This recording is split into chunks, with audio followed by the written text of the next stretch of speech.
Coming to you from Blu Cru Studio in Temecula, California, it's the Whiskey Throttle Show, taking you inside the lives and careers of the legends and leaders of action sports. Today's guest is brought to you by Yamaha. Yamaha is the industry leader in 2- and 4-wheel fun and performance. Motocross, off-road, adventure, side-by-side, Yamaha sets the standard. Yamaha revs your heart. The Whiskey Throttle Show is presented by motosport.com. It doesn't matter if you like to pull a throttle cable on a dirt bike, street bike, side-by-side. Motosport.com is putting riders first with parts, gear, and accessories, including some of our partners like Troy Lee Designs, Dunlop, Pro Circuit, and more. They offer first returns free on apparel so you can buy with confidence. And Motosport.com offers fast, free shipping on all orders over $79. Make your next ride your best ride. Visit Motosport.com. Troy Lee made a name for himself as the most elite helmet painter in all forms of motorsport racing. His ability to make a stationary object look fast is something rare. That creativity gave way to motocross and mountain bike gear, helmets, and an arsenal of protective equipment aimed at keeping racers on the track and out of a doctor's office. The 2025 TLD line is out, and it's as fast as ever. Troy Lee Designs, blending speed and style.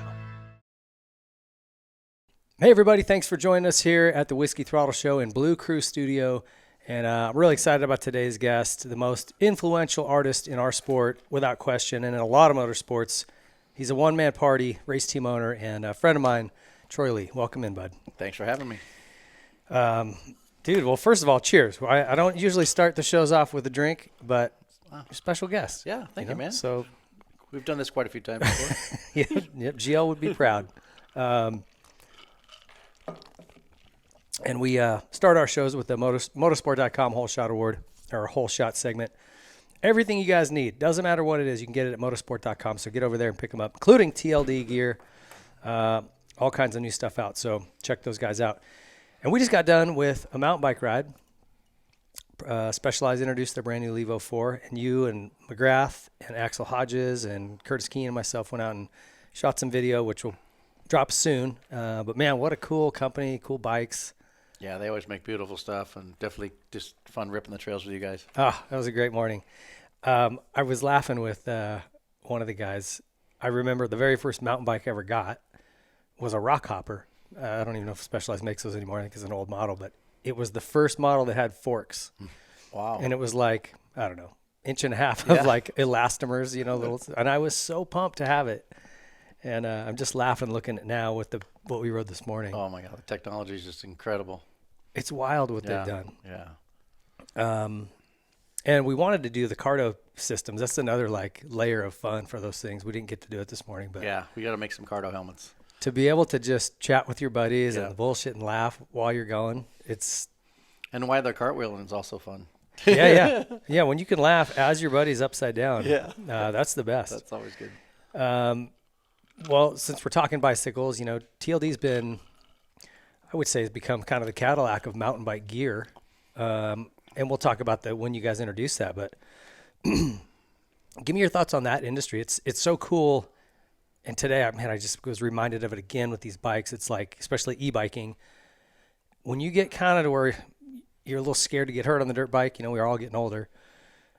What a cool transition to like go and be able to get that fix on two wheels, but be quite a bit safer, right?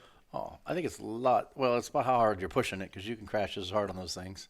That's true. But especially riding in Laguna Beach. But no, I just took my wife out I think we did a little over 20 miles this weekend. Did a picnic out at the end and got her on the e-bike, which she usually rides a regular bike. And by the time we got done, she's like, "This is my bike. You need to get another one." So thank you, Curtis. You just dialed me in with a new bike today, and I'm super stoked. Specialized is always totally taking care of me, and always believed in all the e-bike races that I put on and all that kind of stuff. So, and even though I started racing motorcycles and working more on race car helmets and stuff, bicycles where I really started making my first product. So it fluctuates, but sometimes it's 60, sometimes it's 50% of our business. But and now bicycling and motorcycling is really gotten really close. Almost some of the same, gloves and the helmets are really close, and the way they're dressing. And mountain biking has probably gotten more dangerous over the years, for sure, than the first times that Mammoth kamikazes on fire roads. And now we were talking about today. It's like if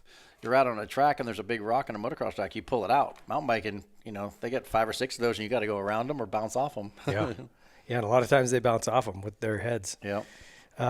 Yeah. What a cool sport. And you guys have done such a good job of integrating into that and becoming a brand leader. Tell me a little bit about, obviously this is a big news lately. You bought Troy Designs back. Mm-hmm. And you'd gone through several iterations of selling it, bringing people in. Mm-hmm. And every time that happened, I always was like, oh no. I got nervous because, it's a brand, right? It's got a vibe, and it's got it's almost like a living thing. And if you don't understand that, you try to run it like just bean counter, you can kill it. I mean, we see it happen in the sport all the time. Yeah. I could rattle off 10 different companies right now that got sold, and within 2 years, they were no longer around. Right. So, I thought it was a good idea. I've been running it for almost 40 years, and I sold it to a first company, 45%. And then they helped me run it for 3 years. And then they said, hey, we want to cash out. It was right at the end of the pandemic. So company just grew like crazy. And I'm like, okay, we're selling now. We're going to sell all of it. I'm like, okay. So then we sold it again, and with Two Ride. And then they kept it for 3 years, and then it just wasn't going the right way. And I was kind of working for they had 8 different companies in there. I was trying to make helmets in Europe and trying to work on street helmets and Segura, Shark, Nolan. And I was like, bought a house in Portugal so I could do a better job working at the factory over there. And it just got painful. And they were kind enough to say, I was going, hey, we got to go right. And they're going, oh, we got to go left. A lot of that going on. I go, man, we got to get helmets back here to really, I hate to say it, we were trying to make them in Europe, and it was really tough trying to make them in Europe and more expensive. And really Vietnam and China doing an amazing job down there. And I designed up some new helmets, and they just weren't getting started because it just was getting too expensive and the quality wasn't there. And I ended up buying the company back, taking over their debt with a friend of mine. Why is it more expensive there? Is it just because labor laws? Is it emissions, like EPA type of stuff of Europe? Like what was the reason for that? I mean, there's, 15 problems, but really the main thing, labor in China and Vietnam is, I built my first stuff in Japan where labor was really cheap. When I first started, I built my first visors there. And then China basically came to me, was like the new Japan. So I went to China, and then we went to Vietnam, and it's a little bit cheaper, but they're willing to work over there for a couple bucks an hour, which is incredible. And the detail is incredible. Yeah, people have a misconception that anything out of China, Malaysia, Vietnam is just junk, cheap junk. We just buy the cheap junk. They're capable of making good stuff, right? They make beautiful stuff over there. Yeah. And especially when you're paying them $2 an hour here, man. They can work on it all day and make it really beautiful. Yeah. Laying the paint, and they really invest in you too over there. It's probably the wrong thing to be saying here right now, but they're amazing over there. I mean, the water decals that they do, the robotics that they use, even all of our motocross pants, the laser, the welding, and everything they're doing over there is just pretty. I mean, it's, I keep trying to bring it back to America, and it's just like, God, it's just really, nobody wants to work, labor just keeps going up here. So. Yeah, we've backed ourselves into a corner where, I think there's some things that can come back, but. Yeah, I'm making a couple more things here right now. We're making some jackets up in LA here right now that are really trick. With military specs. We're doing some more stuff in Mexico. We're doing some stuff in Canada here. Really branching out all over. I think it's good for me not to have all your eggs in one basket. Yeah, all my eggs in one basket. So we're making stuff in Pakistan. We're making stuff in India. We're making stuff in Portugal, which I'm stoked. I love that. I have a house there, so I want to keep. I think it can be the future for us here. But it just gets, and I think the way the world's working is if you can make it somewhere and sell it in that same country, then you're a big advantage. Sure. That's where, because it's a tariff war going on right now. Yeah. So if you can, make it in Europe and sell it to Europe, that's awesome. If you can make it in America and sell it in America, tariffs are a big part of the cost. Yeah. And I mean, every country's trying to get manufacturing back to their own origin, right? Yep. So it's a big deal. So are you happy with, you're now back behind the wheel? You feel like you've got it going in the right direction? And Yeah, I feel like I have an amazing group, and kind of gave me a little bit of time. I got a taste of what it's like to sell your company, and I'm like, whoo, that's kind of scary because someone else is running the ship, and now I feel like I'm back running the ship. I got John Eric from they used to run KTM as my CEO in there, and he's kicking butt in there. I just hired Max, my son, to do all of our motorcycle product sales in Southern California, so that's cool to bring Max back. He used to run the race team and left for a little bit cleaning windows, but now he's back working for the brand, which, I want to hand this thing off to him someday. Sure. So I got my buddy Kyle Washington that's really helped me get the company back. Good friend of mine. I've been designing all of his race cars. He's the C-SPAN guy, right? Yeah, C-SPAN from Canada. So awesome working with him. He's just a pleasure. Yeah, you guys have been tight for a long time. Yeah. Got Maki back in there, which got fired, so I got to hire some of my own employees. Oh, Maki's back? Yeah, Maki's in my office. Okay. I moved him in. I go, you're in my office, dude. He's got a desk right in there, so he's awesome. He's been with me forever. As long as I can remember. Yeah. I don't know what year he started with you, but as long as I can remember, Maki's your right hand. He's going to help me go racing. I told him, anything we're doing with Ducati, you're in charge. Yeah. So, which is awesome. He's so good. He's just so and so passionate. Yeah, he's got that typical Japanese culture where if he puts out a bad design, I'm worried he's going to fall on a sword and kill himself. Yeah, I know. He's just very. I'm asking him what he's doing. He goes, I can't show you, dude. It's not right yet. I love that guy. Yeah. Well, cool. Well, I'm so glad you got it back. It just doesn't seem right, someone else running a company with your name on it, Yeah, that was hard. I was losing sleep over that. And, I don't know. There's just there's no one that understands the company like you. So, anyway, congrats. Glad you got it back. Hey, tell me about this thing in Laguna. You have a store in Laguna Beach. You live in Laguna. You're not gay, but you do live in Laguna. And you have a really cool store down there. If anyone's down in the area, go check it out. Your boutique is super cool. Not just TLD stuff, but you guys curate cool little side brands from all over. Just there's rad stuff in there. But you also just said you dialed in some new garage that you used to work out of. Tell me about that. Yeah, I got to go like a full 360 when I was like 14 years old, living in Laguna Beach in a camper behind really Jim Busby's shop. That's where I first started painting the first helmets and race cars with my dad. And I helped him. I went and saw Jim a couple of years ago. I'd peek in his office, and he still has all of his old race cars, and not all of them, but a lot of them, and a lot of little projects he's working on. And kind of went in there and said, let's restore this place. Let's make it a museum. He's won, Daytona 24-hour. He's won Le Mans, I think, 6 times or something. He has all these medals and trophies and driving suits, and they were all just kind of. It was fun going through it because it was a time when I was working with my dad. So half the drawings that I would find would be my dad drew this. This is how we're painting this Porsche. This is how we're painting this Mazda. This is how we're painting this BMW. Yeah. And it was just. How cool is that? Yeah, it's like. Is your dad still alive? No, okay. He passed away about 10 years ago. Okay. But I keep just finding stuff. I'm still cleaning some stuff because it has a house in front of it, and then it has another garage. And I'm just going through the old posters and everything, and just keep finding more and more memorabilia from the past. And it's really where I've learned to, I realized that Jim was kind of a college class from Jim Busby, because we paint one race car, and then he's got a new sponsor. It's Coors. Now we got a new, now we're doing the BMWs. Now we got Cox Newspaper. Now we're doing the Beach Boys are sponsoring this one. I'm like, what, the Beach Boys? And so it made me think outside the box on a lot of my sponsors now. It's like, I don't just need to look at just the motorcycle world for sponsors. It's almost more fun to reach out and work with Sony and some of the people that I work with, and make sure that it works for them too. Every time you find a sponsor, you got to make sure that you're going, hey, this has got to be a 3-year plan. Let's do a good job for both of us. Yeah, that's something I've learned a lot from you, and what I've tried to do with our media company. I remember having conversations with you where there was a manufacturer that wanted to pay more money for the race team, and you're like, no, man, Honda's it's the premium brand right now. I want to stay with these premium brands, even though I could get more money here or there. I want to align myself with the very best brands, And I mean, you can take a look at this board. I've done that. I've kind of taken cues off of what you've done, and you've been so good at that. And like your deal with Sony, making the Ghostbusters thing, great example. Like, how stinking cool was that?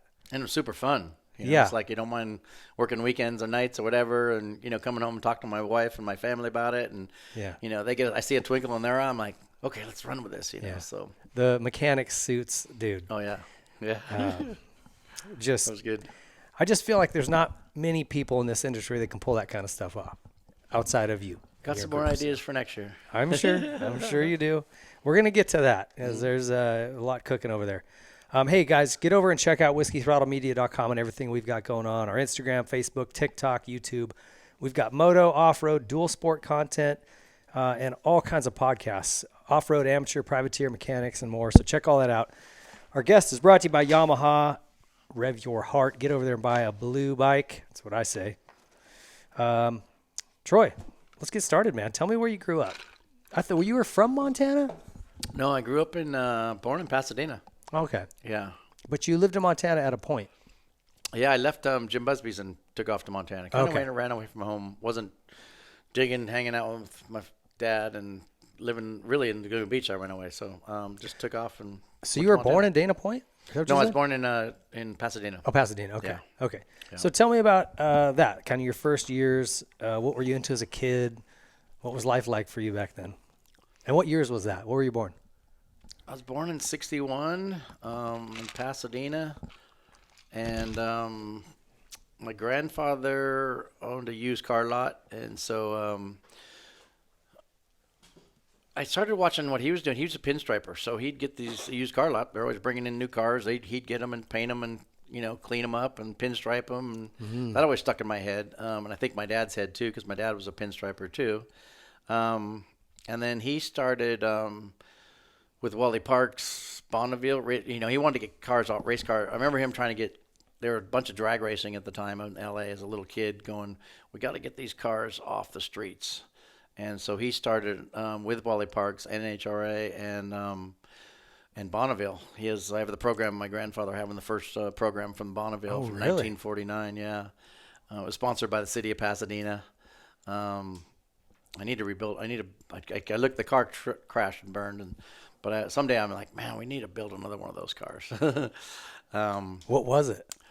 It was a belly tanker with a little wing on it, and then it had the city of Pasadena. I think it was a GMC. It was yellow. I have a couple pictures of it. But yeah, it'd be fun to rebuild again. But and a belly tanker, that was the actual fuel tank from the belly of an airplane. From an airplane. Right? That's what they'd start with, back then, Wow.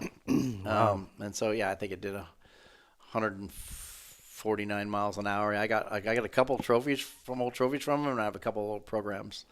So it was cool. Did you ever do anything at Bonneville? I haven't even. I've drove by it, and I'm like, dude, I'm the worst. I should stop there and sponsor something or do something, but I haven't, or at least run or something. But still on my bucket list. I don't know anything about it, but Paul Theed was on the show not long ago, and he set a record on an electric bike out there. Oh, really? Wow, cool. And he's done different bikes, but he was just telling us about it. And I had no idea. Yeah. Like the salt, it's a sheet of salt, and it's all. I was just like, I had no idea. Yeah. Pretty cool. So when did you first get introduced to bikes? It sounds like Art, you were already kind of influenced by Grandpa and Dad. Yeah. When did you first get introduced to dirt bikes? My dad.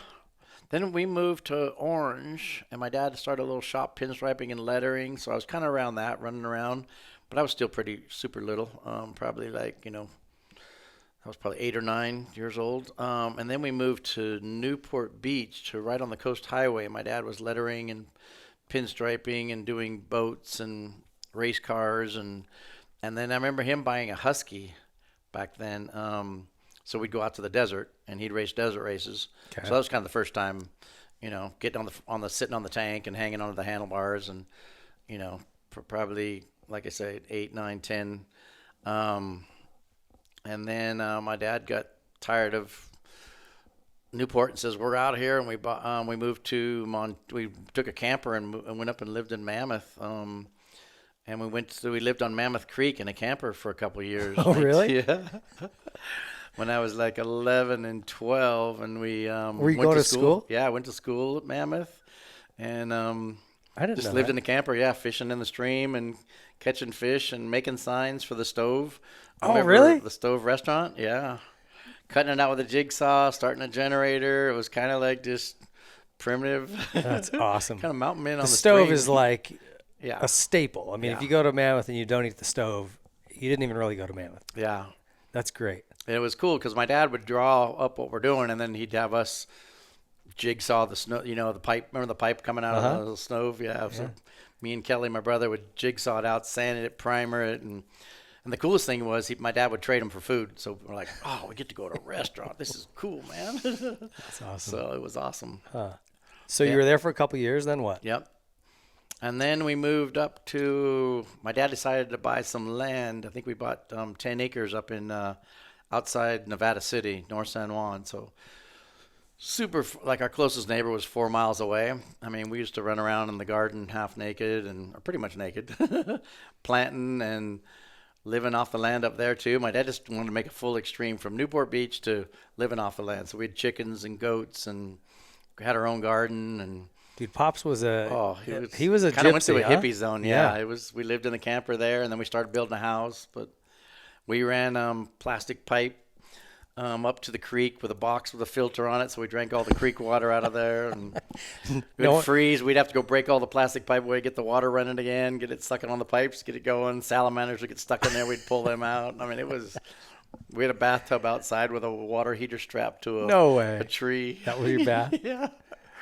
Yeah, we had some. It was good for me because it went from Newport to living in the boondocks. Yeah, yeah. Shooting deer and stringing them up and living off the venison, and it was fully off the grid. Fully off the grid, yeah. Wow. For a while, yeah.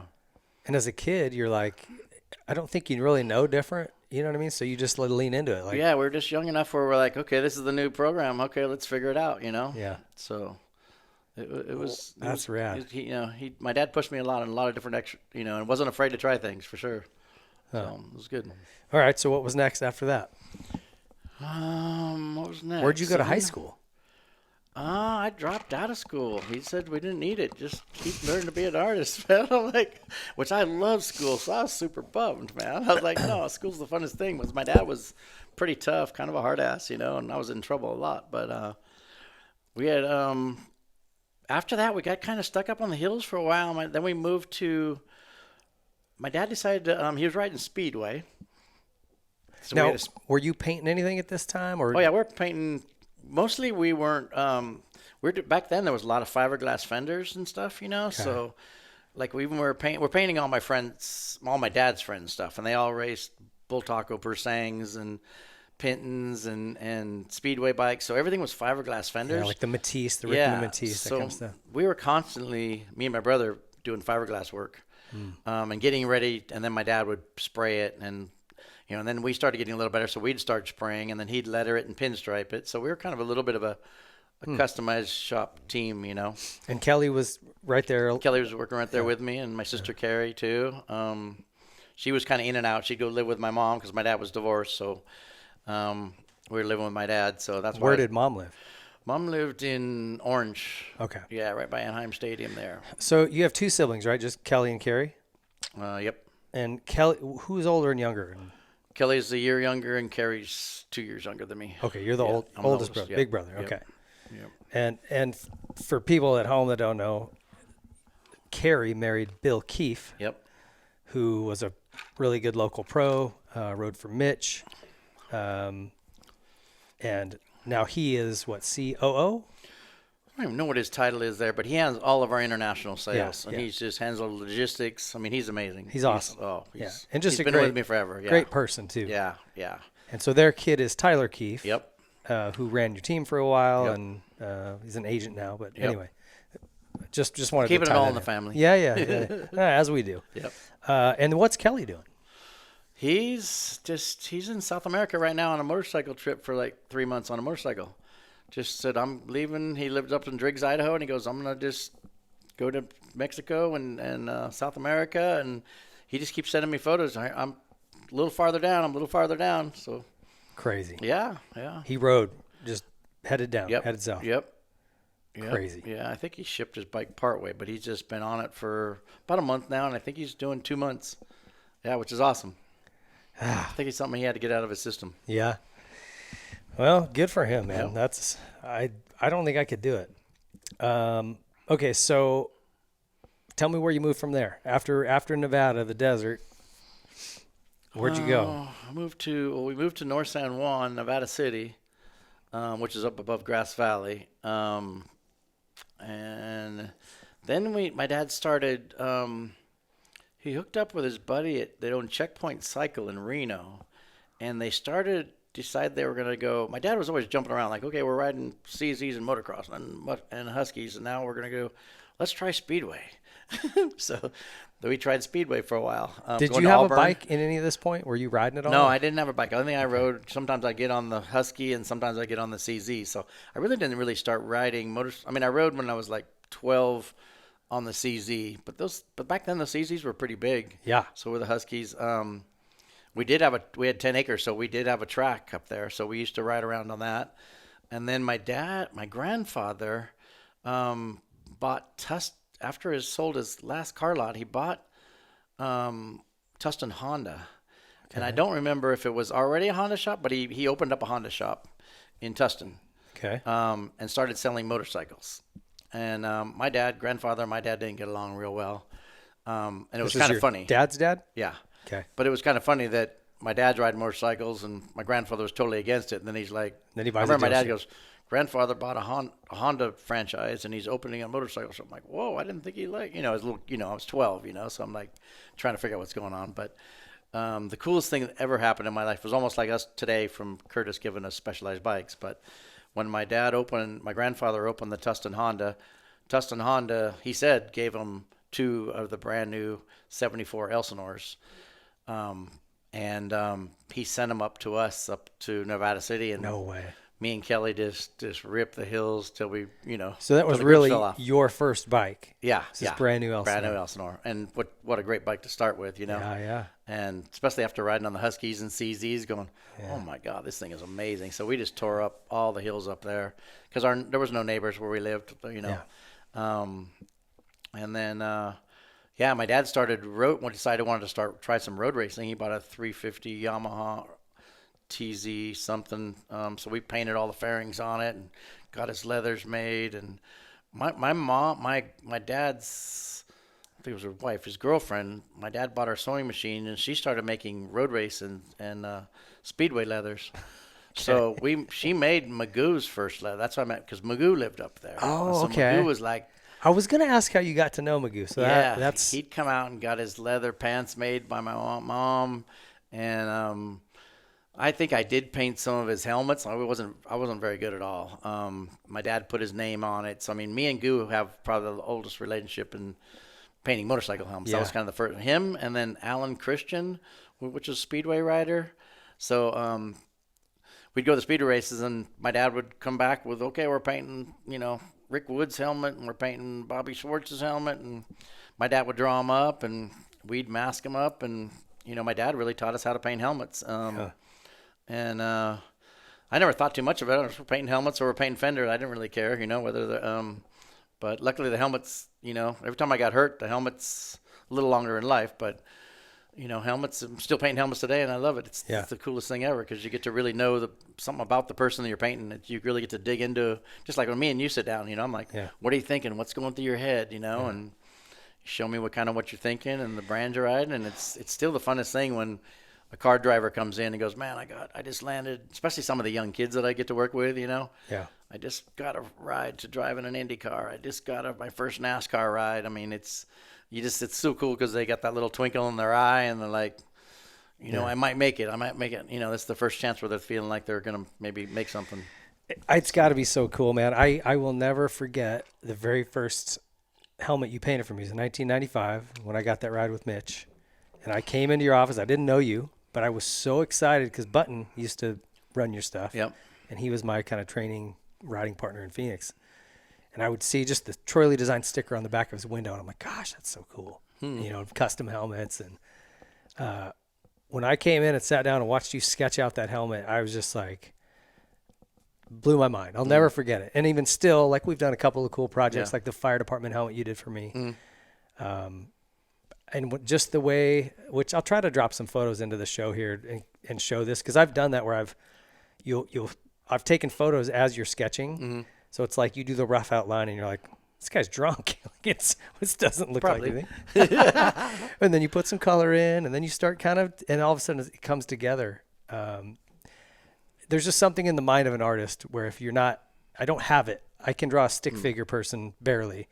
But watching you work, man, it's like you just go, where's he going with this? This looks like a mess. And then before long, it all comes together and you're like, wow. Yeah, really that's a lot of my dad teaching us since we were little kids. So, I've been painting helmets since I was, 10, 11 years old, just keep painting half of them. Half of them were, back then we used to repair helmets even too. Helmets would come in and they got a big gash on the side and it's cracked. We'd fix fiberglass the helmet, it's like we're doing it right next to the fender. He broke his fender and he broke his helmet. Let's fix him. Well, it's like even Palmer gave you back a helmet of yours from, what did we say, 01 maybe? Yeah, when we started Supermoto. So Honda, probably right around starting Supermoto. Yeah, 2000. Well, did you feel how heavy it was? Oh, yeah. And like the foam is, thin too. Thin. Yeah. Those were knockout buckets. Yeah. But that was as good as it got. Yeah. Well, it's better than leather helmets with cork. That was not too far behind that. That's true. Okay, so your first bike was this Elsinore. When did you do your first race?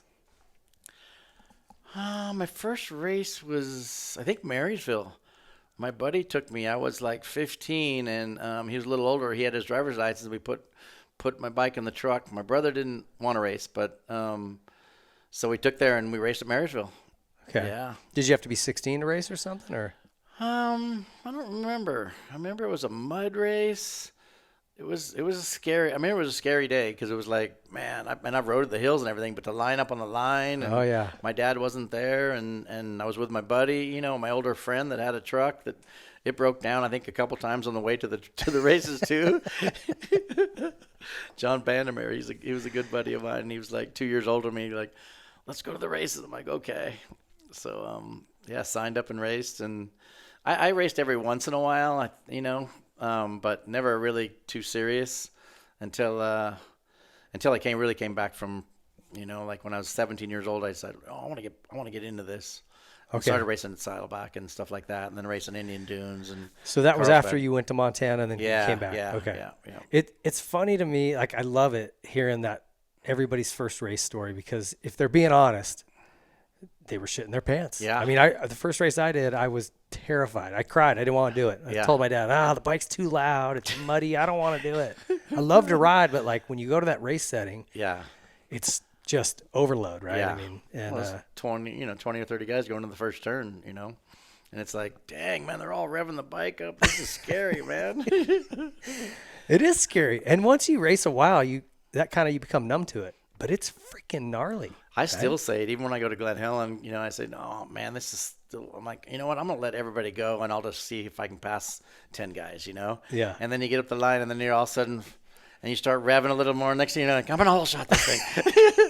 It happens to me all the time. I'm just going to let everybody go. Just have fun. Well, maybe I could, I can whole shot this. Well, I can get 5 more right here. Okay, so you're living up there. You're racing in Marysville here and there. At what point did you move to Montana and say, screw this? Well, there's a couple, probably need to tell you a couple more things. So there I moved. You were all over, dude. My dad was a gypsy. We lived in a camper, and we'd go wherever the work is. We'd go to Huffaker's shop and work on race car. We'd lived a lot behind race car shops. Okay. Because they needed names and sponsors, and that was kind of my dad's expertise, And Carrie's living with your mom most of the time? Yeah, most of the time. You and Kelly? Once in a while I go down and see my mom, but most of the time we were with my dad. And so me and Kelly were like the Groms. All we do is fiberglass and sand stuff for a lot of years, and paint and primer, and my dad would do the real art. But it was good to get to see how he did, how he handled each product. He'd do a sketch on paper like we do with helmets, and then we'd say, okay, let's start attacking the car, So were you that way watching your dad, where you'd be like, what's he drawing here, like... Was he kind of rough? Like your lines are really big and rough, and then he's totally rough. Yeah, he'd draw rough things like 3 or 4 times, and then go, this one's working, and then that's the one that you get the color. So I do that too. Sometimes I'll sketch the helmet 3 or 4 times. I'm doing one right now for Jamie. What's his name? Davey Todd. I think I drew the thing 13 times before I finally went, okay, this is gonna be the right one. And and he changes his ideas too. He's a guy that I got to hang out with about a month ago, and he won the Isle of Man. Yeah. And so I was just fun. That was super fun sitting down with him because, dude, I watch Isle of Man. It's on my bucket list to go there. I'm like, anybody does this is completely wacko. Totally out of their minds. Yeah. And when he, I saw what he was doing, and he's like, man, I'd love you to paint a helmet. I'm like, fly over, man. So we flew over, and we spent the whole day, even spent the night, going to Laguna, and we had a good time. Had dinner and Is he drinks. as crazy as? Yeah, he's a character, man. I think we're gonna hang out for a long time. He's almost like a Sean Palmer. Is he? Okay. But super dedicated, and his story was good. I made him tell me his story, and I was like, whoa, you got a story too, man. But that's when you find characters that you can kind of mesh with, it's super fun. I think sometimes that's how you get the best art. Yeah. Like Sean Palmer was like that, man. It's like There's a lot to draw from. What about this? Yeah. Like, what about this? And what about this? I mean, same with Jeremy McGrath. He'd let me, once we got to know each other, it was like, let's just make sure we blow away the world. Yeah. Let's put flags. Let's put dingo balls. Let's light the helmets up. And it was just like anything. He was having. He always said, the more fun you have, the faster you go. And I'm like, that's true. Yeah. That was your motto for a long time. If we're not having fun, what are we doing? Yeah. So keep going. So you're living behind shops. When did you Oh, have a falling out with your dad, or like what was the? I had a lot of falling out with him, but it taught me to, be strong and keep moving forward. But he was just never. Everything I did was never like looks like shit. I'm like, God damn it! Oh. And it pisses me off, And I'm like, okay, let me keep trying. But it made me be what I am today, So from there we moved to. My dad goes, we got to get back. My dad would run out of work living in the hills. A lot of people would bring stuff up there, but we're in the boondocks. Man. Yeah. So we moved to Sears Point, and the big barn in the first turn there, we ended up living in the barn. And so I painted all the race cars for Bondurant then, because he had a driving school. So he'd get 240Zs at the time when they're all orange, and they get racing stripes and numbers on them. So I did me and Kelly and my dad would draw them up, and they had, he had to have 20 of them as a driving school, and then he switched to BMWs. I'm like, well, now we're doing all BMWs, and he'd paint the underneath of the car and put them on racks so people could understand them. And so we lived there for a couple of years. And then, God, where'd we go from there? Oh, then we went back to, Jim Busby's. Yeah. And then, in Laguna. Yeah. 'Cause my dad grew up with Jim Busby. They went to school together. They both got kicked out on the same day. And, Okay. What they get kicked out for? I don't know, fighting or something. So we pulled in behind Jim Busby's place because he had my dad always did all of his race cars because he drag raced, and then he did Le Mans, and then he did 24-hour races.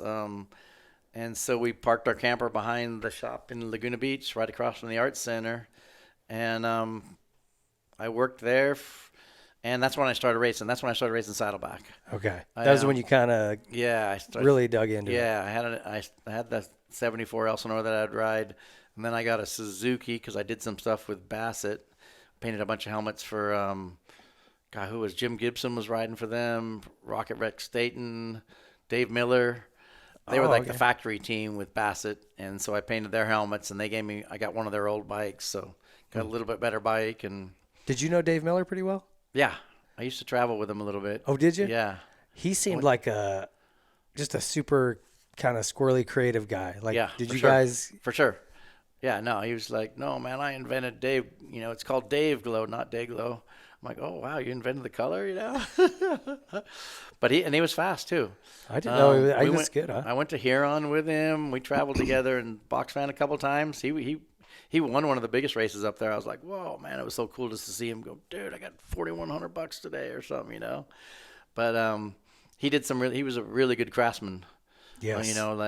Fabricator and stuff like that. Like unbelievable. Yeah. Yeah. He was awesome. When I was riding mini bikes, we would buy DMC stuff, and just the welds on his on the silencers, just everything was perfect. Yeah. Yeah, didn't he call it Sano or something? Everything Sano at Milano. Yeah, Sano at Milano. Yeah, that's right. He was a stud. I wish I'd have I actually chatted with him about getting him on the show. Mm-hmm. And, I mean, within weeks, he got diagnosed with cancer, and then it was like Downhill, yeah. downhill really quick. Yeah. It's a Yeah. shame. He was a character. He raced Speedway and stuff, too. Oh, he did? Yeah. Yeah. Yeah.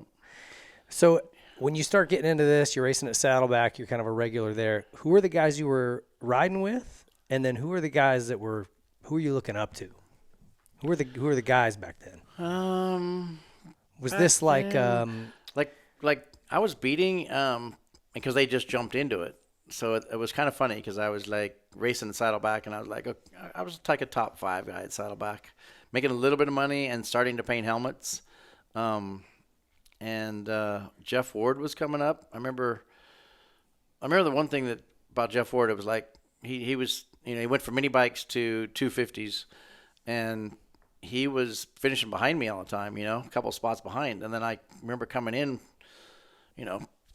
but it was super hot out. I remember going, so who won today, man? And I remember there was like, gosh, who were the guys that were winning there? was Myerscough winning at the time? Myerscough was right there. He was the same as Wardy, but Myerscough was winning, yeah. Barnett was winning back then. McDougal was this? Yeah, Bruce McDougal. Yeah.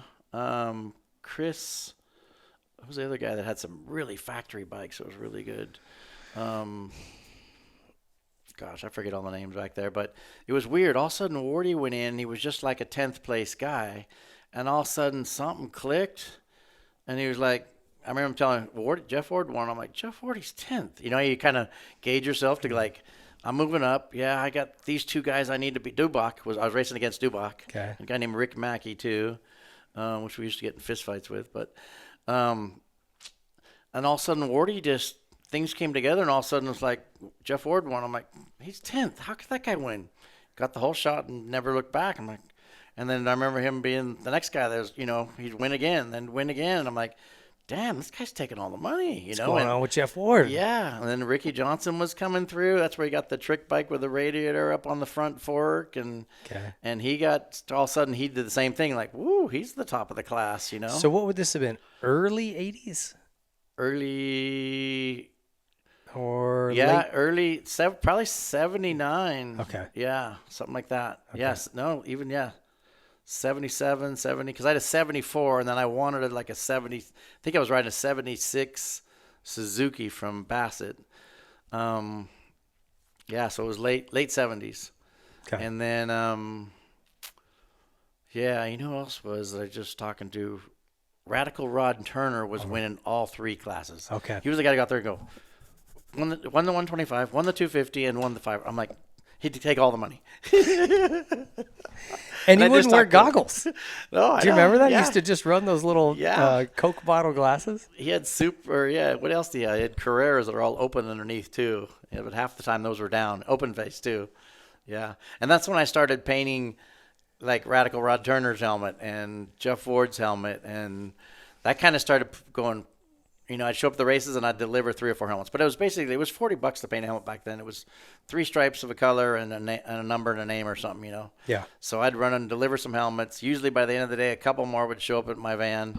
And then I was riding the KTM for a while there. And then I met Mitch a little bit in a painful way, Mitch Payton. What do you mean? Well, I never heard about how you guys met.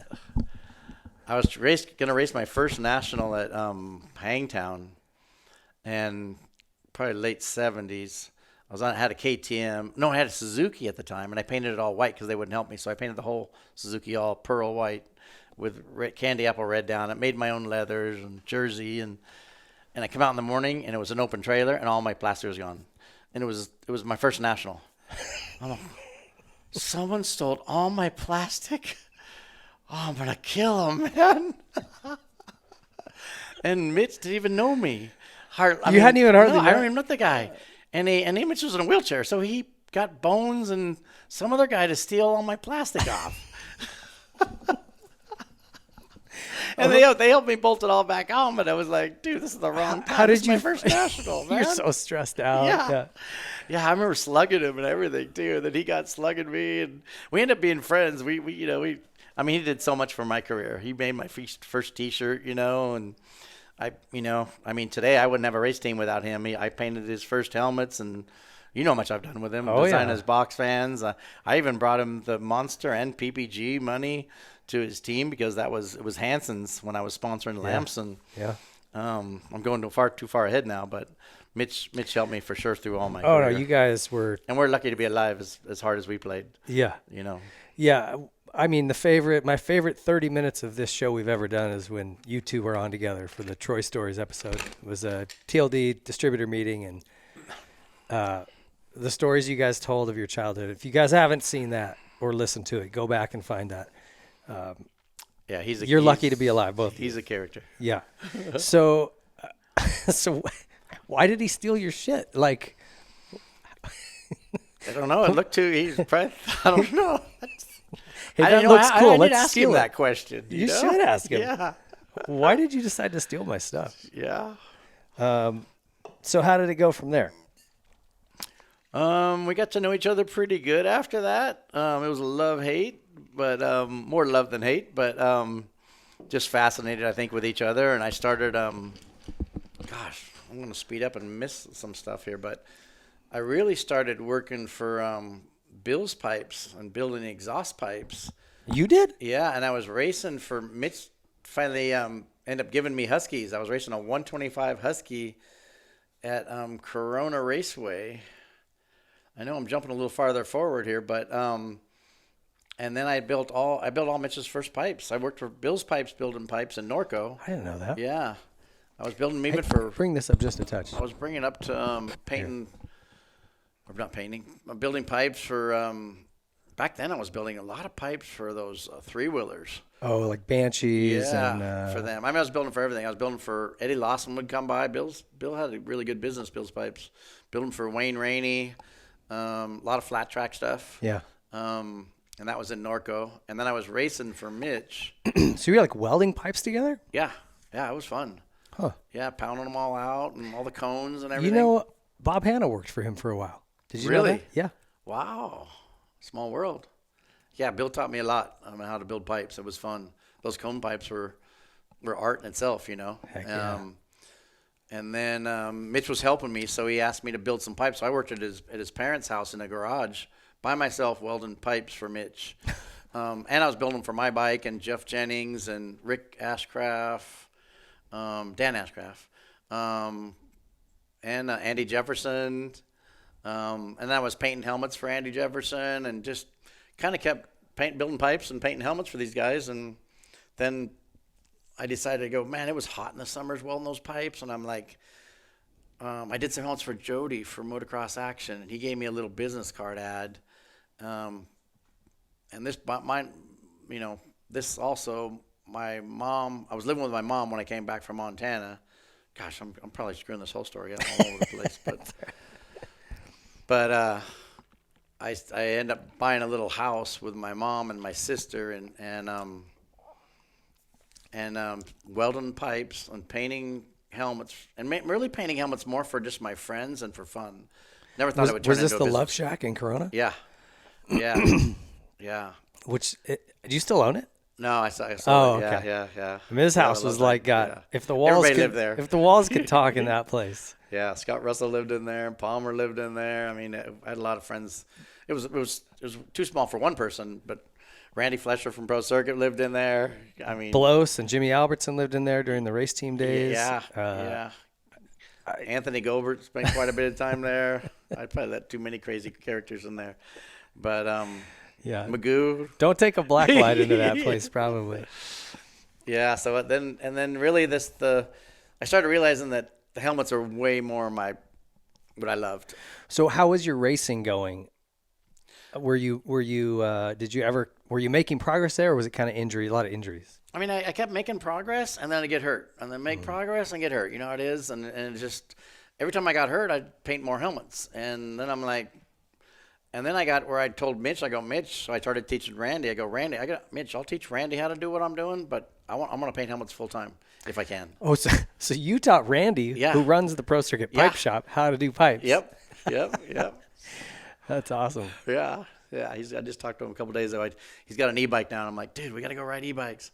So yeah, he's a good character. He's great. Yeah. Okay, so we kind of got off track of when you met Mitch and how you guys became buddies, which is a great story. But when did you take off and go to Montana? Like, tell me about what happened with you and your dad. Oh, we just got in a little fist fight, and I was losing, so I packed up my stuff. And at that time, we ended up living in front of Jim Busby's house on a boat on Balboa Island. My dad bought a boat, and we were living on a boat. So I just felt like I couldn't never keep my dad happy. You know, it was like, no matter what I do, I'm just a piece of shit. So we got in a little fist fight, and I lost. And so I jumped in I had an old 51 GMC pickup and drove home, packed my stuff, and took off to Montana. And why Montana? Like, what was the...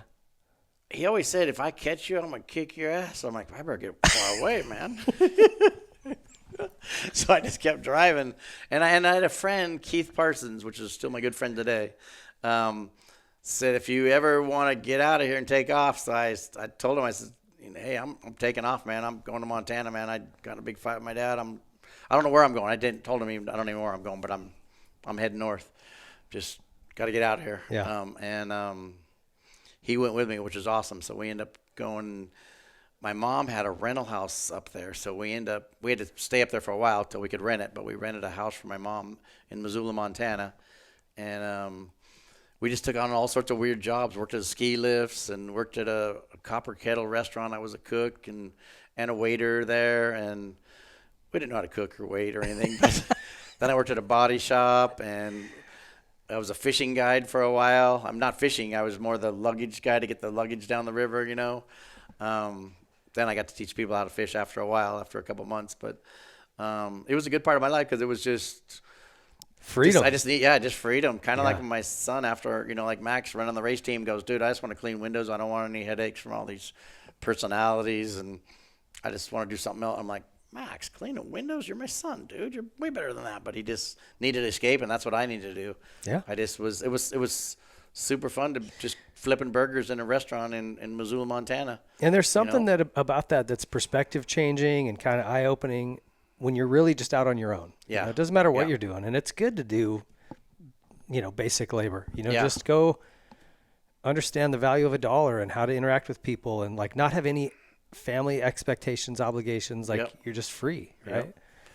That's interesting that he, you know, a little different than, I mean, he didn't get in a fist fight with you, but he's kind of like, I just need to get off on my own, and I don't care what I'm doing. Yeah. He just needed to clear his head. Yeah. You know, so it was good for me too. It was just like, whoa, now all the problems are on me, you know? Yeah. Anything that goes wrong is my fault. Yeah. Yeah. And it was like, man, I can make all my own decisions. You know, it's kind of where your dad's telling you what you do the whole time, man. I got to have this car painted, get this done, and speed up, and you're doing a shitty job. And I just feel like, God, no matter what I'm doing, I'm just not making much headway. So it's good to just go out and experiment and see the world.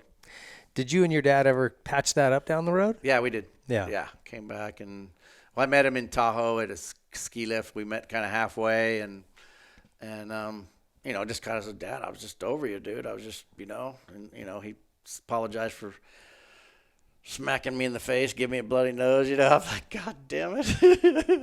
Then I thought I'm going to kick his ass, but that didn't work. Dad's tough. He was tough. Dads are always tough. Yeah. But he taught me a shitload, and I owe him a lot, you know. Yeah. And my mom was always awesome, too. She always said, whatever you're doing, you believe in it, stay with it. You know, like painting helmets. You know, my dad was like, you're never going to make a living painting helmets. Like, you know, he did more race cars and boats and everything else. But I'm like, dude, it's paying the bills right now, and I'm racing motorcycles, making a little money. And, you know, I was trying to explain it to him, you know. But he was right. He just wanted me to be more than, you know, a helmet painter. So I think that's why I'm not just a helmet painter these days. Yeah. It's funny how that stuff, when you're a teenager, you don't want to hear it. There's probably some truth to it, though, right? Mm-hmm. And so you have to, over time, process it and then go, huh, all right. So now you're not just a helmet painter. Your business is much more than that, right? Yeah. So he wasn't wrong. Yeah, no. He was a lot of guidance. Yeah. Yeah. Maybe just, and it was good. He was old school the way he delivered it. Yeah. Hey, dipshit. Yeah. I just got tired of hearing it all the time. I'm a little better than that, Dad. Come on, man. No, you're not. Well, it's hard, right? Because we all want our parents' approval. Yeah. And when you can't get it, it's like, You reach a point where you're like, I'm out of here. Yeah.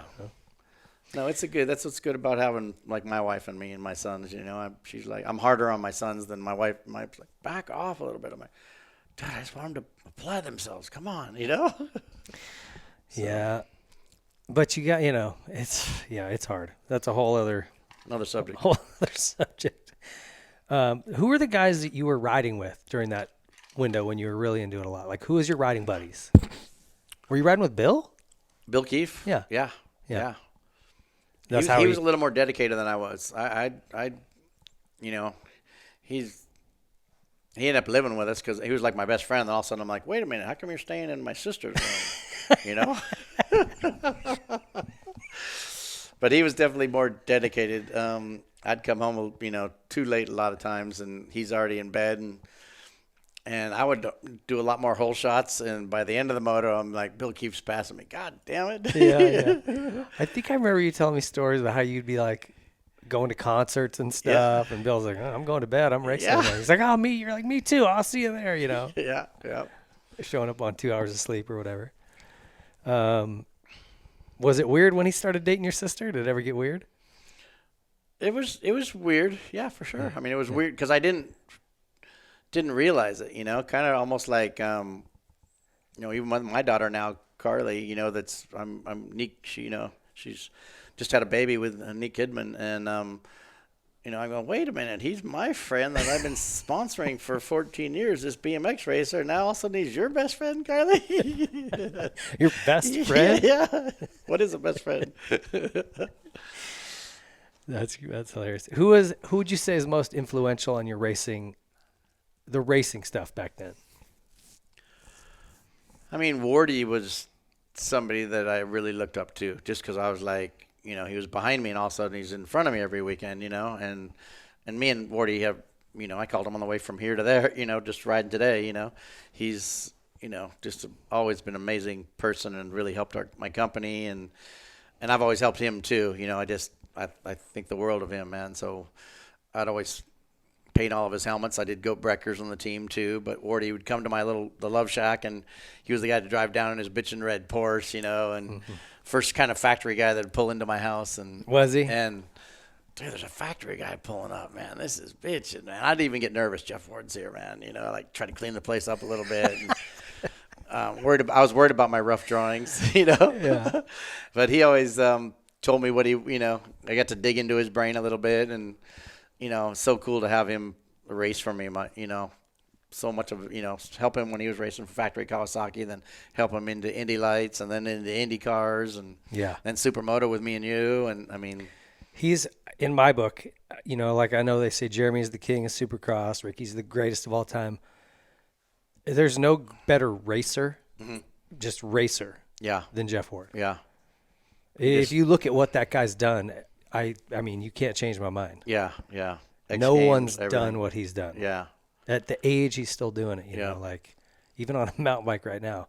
We could be on our e-bikes. He'd kick our ass on a pedal bike. Yeah, he just knows how to get by us. Yeah, he's a beast. Yeah.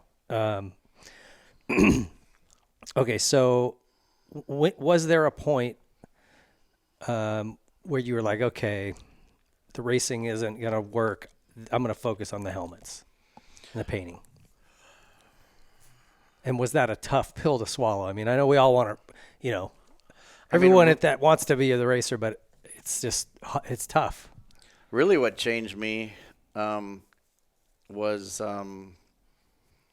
me and Mitch getting thrown in jail when we turned 20.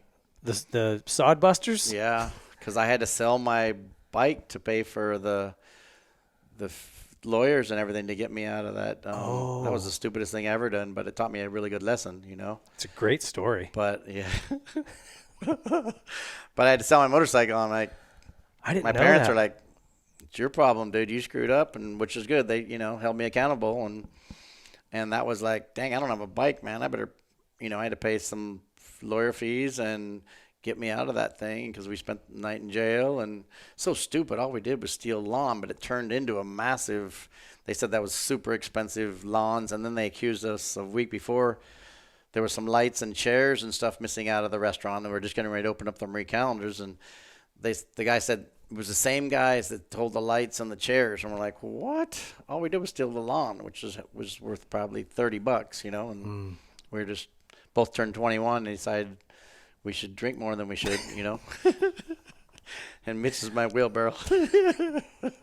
And the sprinklers were on, so it was like so stupid. We were soaking wet, and then we froze our ass off in jail too. Yeah. So if you don't know the story, Marie Callender's, which is still so ironic that it's literally right across from your shop right now, although I think they closed down, but they just laid sod down. You guys needed sod at the Love Shack, right? Well, I bought a house, and I didn't have any lawn, and Mitch didn't either, so we decided we needed some lawn. So you're rolling it up, putting it on Mitch's lap, Yeah. and he's rolling over to the van and throwing it in. Yeah. I would give so much money to just see Mitch just covered in mud. Yep. You guys are probably 3 sheets to the wind. Yep. Even when we got to jail, it was weird because I said, man, I'm freezing, aren't you, man? Mitch, I was worried about Mitch because, he's in the wheelchair and he's all wet and I'm all wet and muddy. And then they go, could we be in the same jail cell together? So they ended up putting us in the same cell together, which we got some wool blankets. The blankets are rough there too, man. Oh, yeah, prison isn't real comfortable? Yeah. Gosh dang it. So you had to sell your bike. You get out of jail, you're dealing with all that, but you're out of a bike. So then what? Were you like, damn, I better get busy making some money? I just thought I better clean up my act a little bit. I was probably drinking too much then. Just turned 21. I was like, partying and, just drinking real steep. And I was still racing and painting, but I was being a little bit of a wild man. So I needed to back, My mom got at me a little bit saying, you need to clean up your act, dude. You keep going like this, you're going to get in some real trouble, So, but when you had to sell a motorcycle, I was like, man, I need to paint helmets right now. And then as I started pushing it a little bit, I went, wow, now they're really showing up here. I went, okay, Jody, let me paint some of yours. Let me get in a lad motocross action. I did Goat Brecker's helmets too. And I did all of Team Kawasaki. And then I started doing Team Yamaha. And I'm like, okay, things are working. Then I started getting helmets from Europe. They were sending them to my house in my little Love Shack here in Corona. What year would that have been? Early 90s? Or no? That was It was way earlier than that. 81. I mean, I really started. My mom said, I think I made $30,000 or something in 81, and she's like, you got to get a business license. And I didn't even have a name for my company. I was just signing Troy Lee on the visors, and so she made business cards, said Troy Lee Designs. I'm like, oh no, not my own name, Mom. No, we got to do something. I wouldn't even know. I was afraid to pass out the business cards. I go, it's got to be something cooler. So I kept thinking about it, and I just. Did you have anything else where you almost went with? No, I didn't. I was like lost, and then I started passing out the business cards, and I was like, whoa, my mom was right. This is working, So, but it's always hard to name something your own name, It seems like it probably for you seemed self-indulgent or something, but yeah, I mean, I was putting, like Magoo would say, put your name across the front of the bike because I'd sign the back. Magoo was one of those guys, and Goat too, really, Goat Brecker.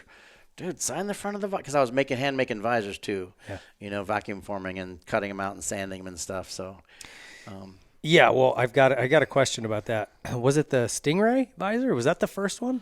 First one was just I didn't even have a name for it either. It was just the original, just the original one. Okay. Just Troy, I didn't have a name for it because I didn't know I was going to make 2 of them. So those were kind of your first guys: Goat, Wardy, Barnett. Yeah. Barnett too, huh? Barnett, yeah. Barnett helped me. He ran my first visor, and Magoo and Malcolm Smith. Well, that was a little bit farther after I did the vacuum form of the molds, and I was like, man, I got 15 orders more, because I got a little business card for visors that Jody gave me. Okay. I would trade Jody painting motocross action helmets, all orange with motocross action on them, and he'd give me a little business card ad. And he was always really good at saying, let me help you out. Yeah. Tell me the story about the first visor, because if I remember right, you did this in your mom's oven and baked it and filled the house with chemicals. Yeah, that was kind of my mom and my dad weren't getting along good at the time anyway, and I think this is this didn't help the relationship because he came home and I was melting and vacuuming for him in the oven with a vacuum that plugged into it, and I drill it so all the air would suck it down.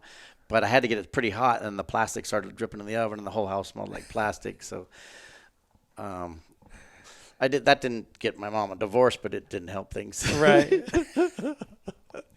And my stepdad was furious with me, just like, what the fuck, man? It was a nice home that he came home to, and it smelled like plastic. So. And I did some other things. I was painting helmets in the garage too, and got some overspray in his cars, and it's hard. Paint fumes go everywhere, man. Yes, they do. I'm sure they do. So that first visor kind of took off. I remember. Well, Lucky Magoo wanted, and I was doing Johnny O'Mara's helmets too. And Magoo used to like the big visor. That's where it kind of started. He likes it way up, and then Osho wants it curved, and I'd popper it down here, and because some of the helmets were coming out, visors always flapping and everything. I mean, I used to duct tape mine on. Oh yeah, they were janky back. Yeah, they were $3, for a visor, So I thought I could make something that, because I feel like going to the races, even myself, I'm like, man, I want a visor that's up here, but then when the sun's going down, you want it a little bit lower, for second moto. Yeah. And then everybody's wanting something a little different. I want a wider one. I want a shorter one. Then we realized visors should be a little longer to block roosts. So I kept playing with them and making them in the oven different sizes. I even made some, I still have it in my office, the Superbiker one for Magoo. He's always wanted a big visor, but after Superbikers, he's like, dude, cut that thing down short, man. It's catching and dragging my head back. So I got one that's in my office that's like, 3 inches long for Superbikers for Magoo's helmet. Is that right? Yeah. Is that the helmet of his that's up there? I have 2 of his helmets. They're Okay. like the oldest helmets I think I have, and kind of where I first started. Yeah. Yeah. Dude, you've got some crazy stuff in your showroom. The other day I was in there. I don't remember what for, and I was just kind of poking around, just looking. I think I was waiting for you to come in or something. And the helmet that David Bailey was wearing when he got paralyzed is in your showroom. How'd you know that? Yeah, it is. I can't even remember, but like I picked it up and it just like, I got the hair on the back of my neck stood up. You got some stuff in there, man. Yeah, It's like, we have some. I try to collect the coolest helmets, and you got a pair of definitely- Nikki Hayden's leathers, road race leathers. yeah, I mean, you've got some like stuff, dude. yeah, got some cool race stuff. And in your If you know what it building, people that don't know this, you go into the bathroom, there's a massive safe door. It looks like Fort Knox. Huge dial. Yeah, And in that safe is like more stuff. I got to open it sooner or later. Yeah, we filled it it barely could get the door shut. So of just like posters, marketing material, different products you've made. yeah, we should film it when we open it. Dude, it's like, if you ever do go in Yeah. there, let me Yeah. know. We'll come shoot it. It's, Yeah, I know there's a few of these. Mitch has his upstairs attic that's kind of the same way. Wardy's got like 3 sea containers full of his old stuff. And I've told him the same thing. He's like, yeah, I need to get it. I probably just got to throw stuff away. I'm all, no. yeah. No, please. Don't do that. I just got another one of Wardy's helmets a couple months ago. It's been sitting out at his ranch where we go out. And he's like, dude, you have that Tabasco helmet when we got you that IndyCar ride with the Team Tabasco that's got the bottles all leaking all over it, Yeah. And he brought it by. He goes, here you go. And I'm like, oh, dude, thank you, man. So we always trade stuff back and forth a little bit. But I have a lot of cool stuff from Jeff Ord, from his history, the helmet with all of his numbers on it, his whole career. Yeah. His farewell tour helmet, Do you look have at do you have the Who's Bad helmet? No, he has that one. Oh, he has that one? Yeah, he has that. I looked at it with the Nike swooshes on it. He was all into Nike, but he was into Who's Bad, yeah. From Well, because Michael Jackson. Ricky would have Bad Boy on his pants, and Yeah, it's like there was yeah. a lot of little Yeah, cool back and forth with those two. yeah, Yeah. that was fun. Oh man, you just you've just been so part of such a cool phase in the history of the sport. Do you know what I mean? Well, it's cool because like you and me love it so much. To me, a lot of people probably don't even understand it, but it's be able to do helmets for these guys through their careers, whether they jump around and they're doing, from car racing or from mini bike racing to Supercross champions to Trophy to Nation champions to, and just these guys are superstars, and it's fun to be able to have their helmets as a canvas to work from. Yeah. So your mom kind of helped you with the name, made you business cards. Who helped you when you started Troy Lee Designs? Like, who was helping you with business? My mom really helped me. Really, she just said, here's the receipt thing. You need to start writing receipt. I mean, I kept it really simple, Yeah. And there was times where I was painting helmets and it would slow down a little bit, and I'd go work for my buddy that was a plumber. Oh, cool! I got a couple days working with a plumber here to make, and that was. I mean, I painted stuff that was like, oh my God, I'm painting mailboxes today. And I'm painting a jet ski to, here, and I'm painting. And then when I went from out of the Love Shack there to Corona Airport, I had to paint. Supposed to do 50% of airplanes and helicopters, and because I was on the airport property. Yeah, airport property, and you needed to have an airplane hanging there. You need to do 50%, airplane work. Oh. So were you fudging those numbers a little bit, or were you actually? Yeah, I mean, sometimes I do quite a bit on a helicopter one month, and the next one, some end numbers on planes, and they really just told me that. They didn't, there was times where, I mean, by the time I left there, I had 3 airplane hangers. I mean, I had one painting helmets and another one doing T-shirts and another one doing stickers and visors, and yeah, that was fun too, man. Working in the airplane hangars. and that's when I started hiring a couple people to help me, Well, did you hire Maki there? Yeah. Yeah. Hired Maki there. Yeah, and he really came in and wanted to work. He saw what I was doing and living in Japan, and he was a motorcycle nut too, and he's like, whoa, you painted Jeff Ford's and, his idols in motorcycles, because he wanted to be a motorcycle, and he really wanted to be a mountain bike racer too, kind of like me, myself. And he'd come in, and I'm like, no, I wasn't really good at hiring people. I guess I'll do it myself. I'll just work late, And he'd come in and interviewed, like, I want to help you. And I'm like, man, I don't have time to teach you. I'm too busy. And he'd buy me lunch. I'm like, wait, you want me to hire you and you're buying me lunch? Bring me lunch, Like, so I'd sit down and have lunch with him. And then we became such good friends. I'm like, how could I not have you? Yeah. And he was just learning at the time too, taking an art class in San Diego and everything. So. Oh, really? Yeah. Okay. So he was pretty green. Yeah, but he wanted to be in the industry. So, he's amazing. Yeah, he is. His passion and commitment to whatever it is he's doing. Yeah. Unrivaled. Yeah. So tell me about the visor. You make that first one. Did you roll right into kind of the next one after that? Was that a big part of your business, the visor? Because I remember it would have been mid to late 80s. If you didn't have a Dayglow Troy Lee Designs visor, like, you were a nerd. Well, really, you had to have one. That's where my mom really helped me. I wanted to, we started getting some orders in because Motocross Action helped me, and I couldn't vacuum for them. And I even had all the neighborhood kids coming over and trimming off the extra plastic, but don't get next to that line. I'd put a trace on them, So I had like 4 or 5 of the neighbor kids coming over trimming them, and then I would cut them and tram them and sand them and make them perfect, and then put them in a bag. And I made them adjustable with little Allens and button-head Allens. But I started to, I'm like, I got more orders that I can do, and that's when I went to, I had a connection in Japan. Really, I think it wasn't from Maki. Where did I have it? Somehow I had a connection to make a mold in Japan, and I sent the sample over, and my mom said, I'll split the mold with you. It was like $4,000. So I had to come up with $2,000. She had to come up with $2,000, and I built the first mold in Japan and my first visors. Did it have something to do with Taichi? No, that was later. But trying to think what the connection was, I don't remember. But I ended up sending $2,000 over. They sent me pictures of what it would look like. I sent them the samples of the visors, and next thing I know, I had like a couple months went by, but I had to send the last $2,000, and they sent me 50 of each color. I had sent some color swatches over too, and so I think we had to send them a little bit more money. But all of a sudden, then I'm like, whoa, I got 50 of 5 color visors, man. This is amazing. And they're popping them, boom, out of the mold instead of vacuum forming. And I wouldn't took that much risk without my mom supporting me on there. And then I walked out. My mom said, well, they're here, they're here. And I'm like, so I went out to Malcolm Smith's, and I've been doing some rides with Malcolm a little bit, once in a while.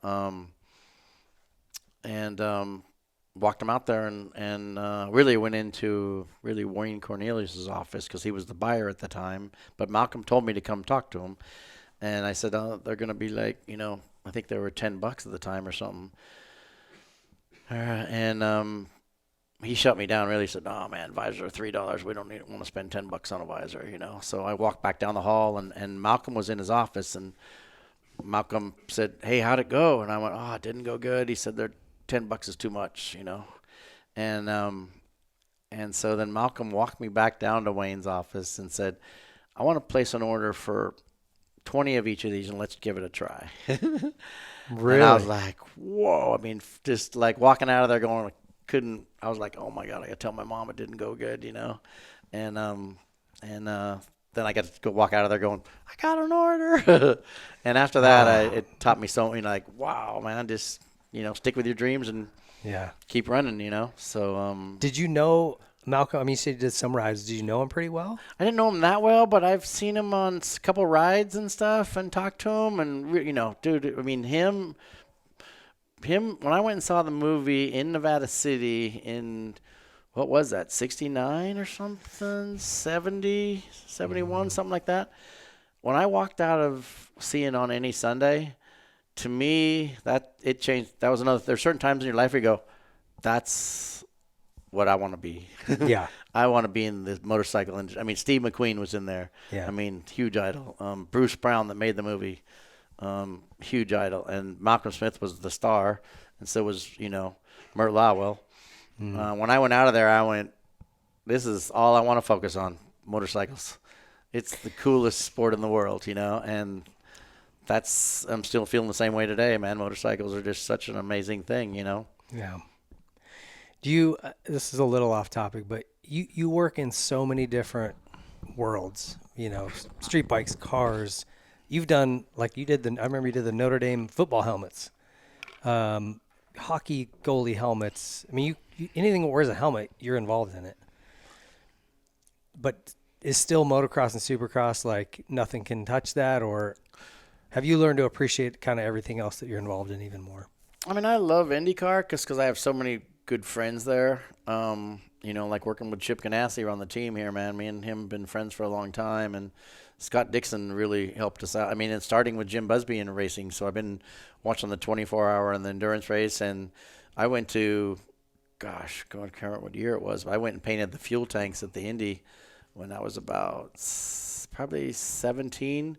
Went back and painted fuel tanks at Indy and the walls where they come in to make the pit stops and everything. So definitely those things, when you're raised around that kind of stuff, and you have friends there, it's just, you know, excited to go see them, you know. Like I'm excited to go to Long Beach Grand Prix this weekend. I'm going to go from Sea Otter, you know, up there, which is going to be great, the bicycle show, and then go drive down and take my daughter and Saturday and Sunday and go see IndyCar, you know. I just have so much respect for those guys. I mean, anybody that is that amazing at what they do, it's super cool. Well, that's the neat thing. I always say, like, professionals in anything. Like, for me, whether it's firefighting or it's motocross or it's soccer or whatever. Yeah. Someone that's the highest level of what they do, I don't care what it is. Yeah. It's really impressive. Yeah. Yeah. You know, seeing someone that's got their craft mastered like that. And I think, too, with motocross, you know, and I've done a little bit of car racing, some rally racing, go-karts and stuff like that, but we know how hard sometimes it's hard for me to, you know, definitely I admire soccer and football and all the other kind of things, but I know how bad I am at motorcycles, and I know how bad I am at bicycles, and I know the right way to do things, but it's like, I'm not brave enough to do that, you know? We just know how gnarly it is. Yeah, and we know how much it can hurt on the other side, you know?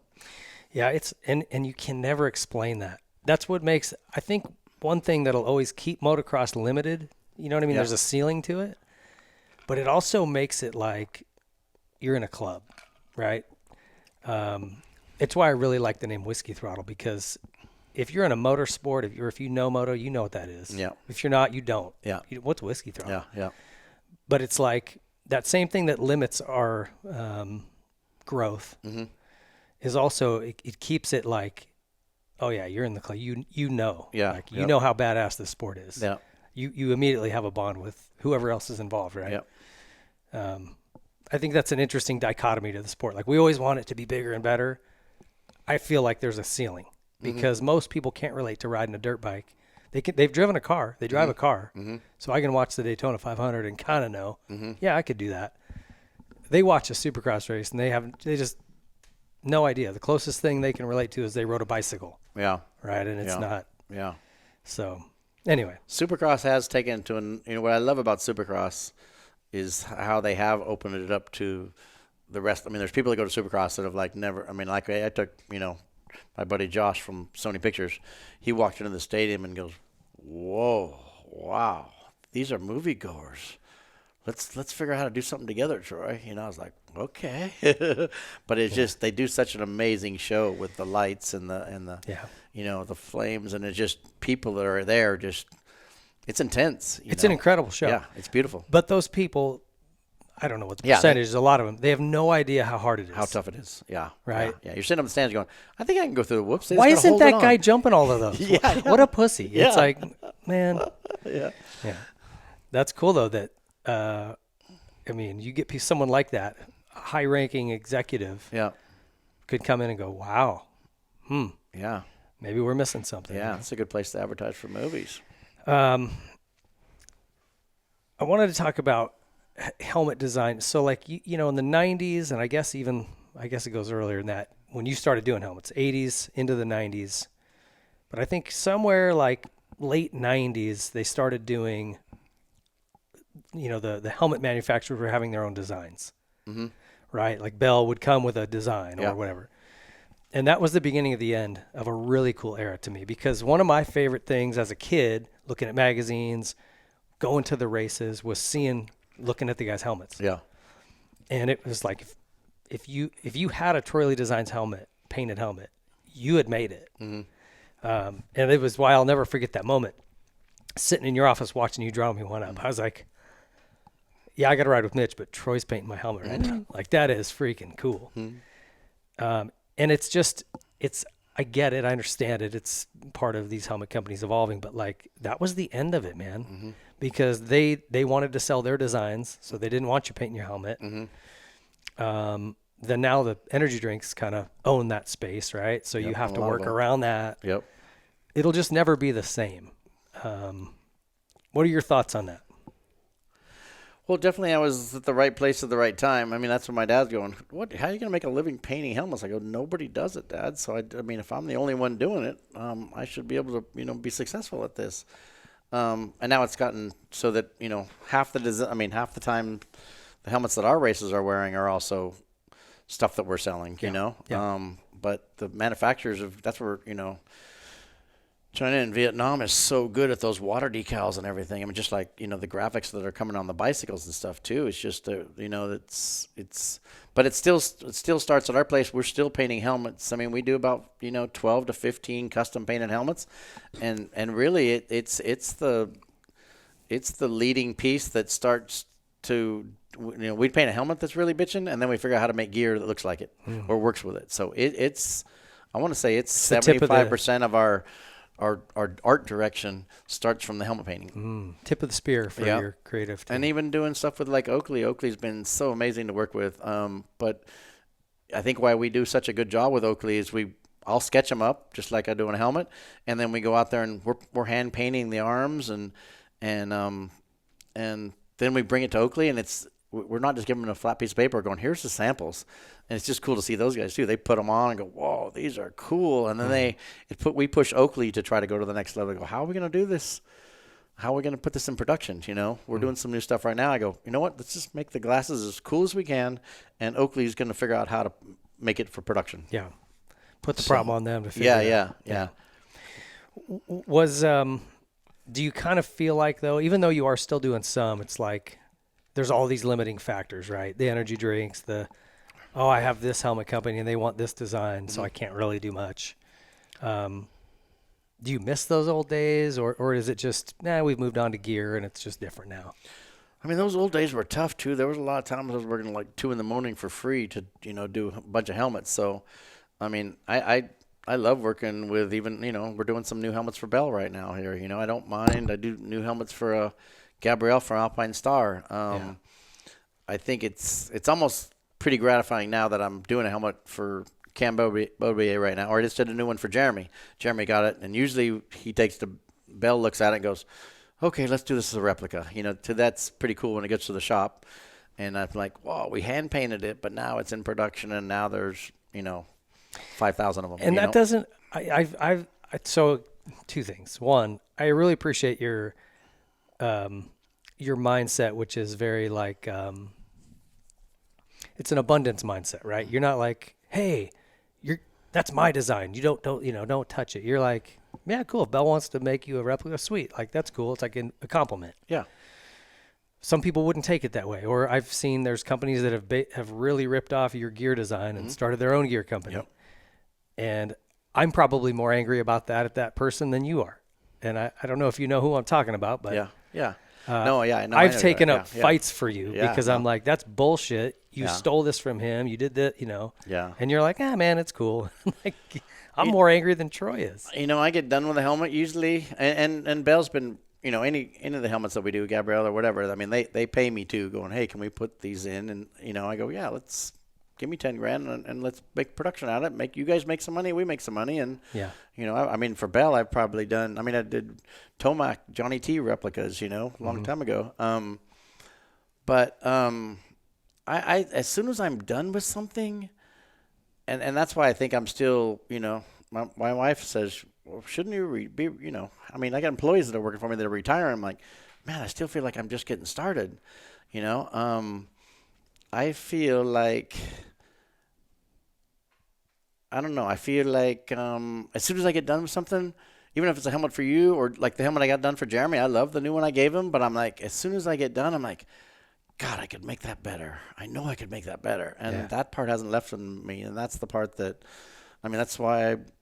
That's what keeps you going. That's why, Chip Ganassi, I knew that we were, KTM, and they've been really good to me, and I want to thank them, and Gas, and even Honda that gave me the opportunity to do Supermoto and Supercross. But I have an opportunity now with Ducati here, and I don't want to jump too far ahead, but Chip Ganassi goes, dude, sometimes these things only come across one time, and you're lucky to have this coming across to your board in your lifetime.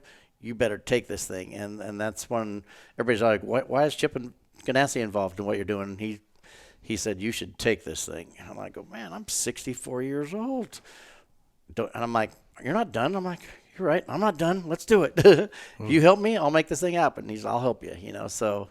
Really? So Chip's engaged in it, huh? Chip's, I talked to him twice today already. Well, we were out riding and you called him. Yeah, he called me and said, dude, we're doing go-kart, slot car racing tonight. I'm like, what? Okay. So, and he's got 15, I love surrounding myself with, champions, and he's got 15 IndyCar championships to his name, I mean, and a lot of my friends that, Jimmy Vasser, and he sponsored Montoya and all the guys that I've helped over the years. So, that's what I try to do. I know I probably should have stayed in school longer and probably should have went to college, but if you surround yourself with great people, they can help me make me great, and give me good advice. Hey, dude. I don't have any championships. I'm glad you still hang out with me. You know what I mean? No, and your story, I love it because I didn't know you even didn't finish high school or whatever, but like, I feel like today, more than ever, college is kind of like not as important as it once was. Do you know what I mean? It depends on what you want to do in your life, Yeah, for sure. If you're going to be a doctor, obviously there's a path, right? Yeah. Or whatever, but there's so many ways to go make a cool living and do something amazing like you're doing. Yeah. That don't require a traditional, Yeah, I think you're using a lot of algebra or trigonometry in what you do. Right? Yeah, that's not my forte. But if you're trying to do something different and do something maybe set, I always say that we're not, I tell my artists upstairs, we're not following a trend, we're setting a trend. Like they'll come in and go, this is the latest trend in colors. I'm like, wait a minute. No, we're supposed to set the trend, you guys. So, I mean, you definitely have to look and see what the trends are and what bike colors are. But we have to reinvent ourselves and create a trend, It's got to be hard because sometimes I've poked fun at Maki, lightheartedly, but like I'll come in like the dots. Remember the red dots? Yeah, the polka dots. Yeah. And I'm like, Maki, did you eat mushrooms when you designed it? What happened? And he's like, oh, he's the straightest guy I know. yeah, for sure. But like, there's another one that was like all of these little desert icons and they were neon. And I'm like, what in the hell is going on with it? Yeah. Some of your designs are wild. Yeah. But he'll have a board of like Formula One and MotoGP and clothing lines. Yeah. And you'll see all these things. And he's like, yeah, I like the colors here. And this, I don't know, there's something about this I like. And he'll just bring it all in, right? And then figure out how to put that into the motocross world and make it work. I Yeah. love the process, and maybe it's because I don't have that artistic creativity. But I appreciate it. I think it's so cool to watch you guys work. You got to take chances. Definitely the polka dots were, most people, and it's funny, you text all the sales guys going, oh, how are we going to sell that? And I'm like, you know what, we can't, we got to be different, and I'm fine. I've learned over the years that I'm fine for half the people to hate us. Go, fuck, that's fucking terrible. But if there's a couple people go, right on, I'm going to run that. You got to be faster than polka dots. Fast. Well, what's interesting though, like some of your designs I'll look at in the catalog and I'm like, ooh, I don't know about that. Then I'll see it on the track and I'm like, ooh, okay. Yeah. Now on the track in motion, it looks really dope. Yeah. So I don't cast any judgment anymore, but you guys always have like a real clean line, simple look. You always say wild to mild. That was always your thing, right? And then you got something that you're like, I go, yeah, I'm too old to wear that. Yeah. But it's luckily I think being a racer helps it because like I can't wear polka dot. I just saw a picture of me and Max, wearing polka dot at Mammoth. God, what was that? 10 years ago or something. But I'm like the yellow with the black polka dots. You can't go practicing that. But if you're gonna race Mammoth and you might go down in flames in the first turn, it's like put the polka dots on. You're easy to spot when the ambulance comes to pick you up. You've worked with, all of my heroes, Magoo, Wardy, Johnny, Jeremy, Palm. Do you have, you've got to have good stories with all these guys, huh? Yeah. Tell me a good story. You got a good dogger story? I know you have one from the rental car down in Florida. We've already told that one. Yeah. You guys got treed by I don't know. the Usually police. if they're too out of control, I try to forget them, because I'm like, that was probably a little mistake, I don't know, man. I don't know. I need Mitch beside me to kind of guide me on it. He makes it twice as funny. I won't put you on the spot. There's more ahead for sure. There's definitely more stories. Okay, so I want to talk about gear. This was an obvious evolution for TLD, especially once helmets started to go to these manufactured designs already, right? Was there ever any hesitation about doing gear where you're like, I don't know, man. I don't know if there's... Well, I knew that was going to stop some of the because my goal was like, I'm like, okay, I went, okay, I want every factory rider. Which is, I always dream for the moon. And I go, okay, well, I got half the factory riders,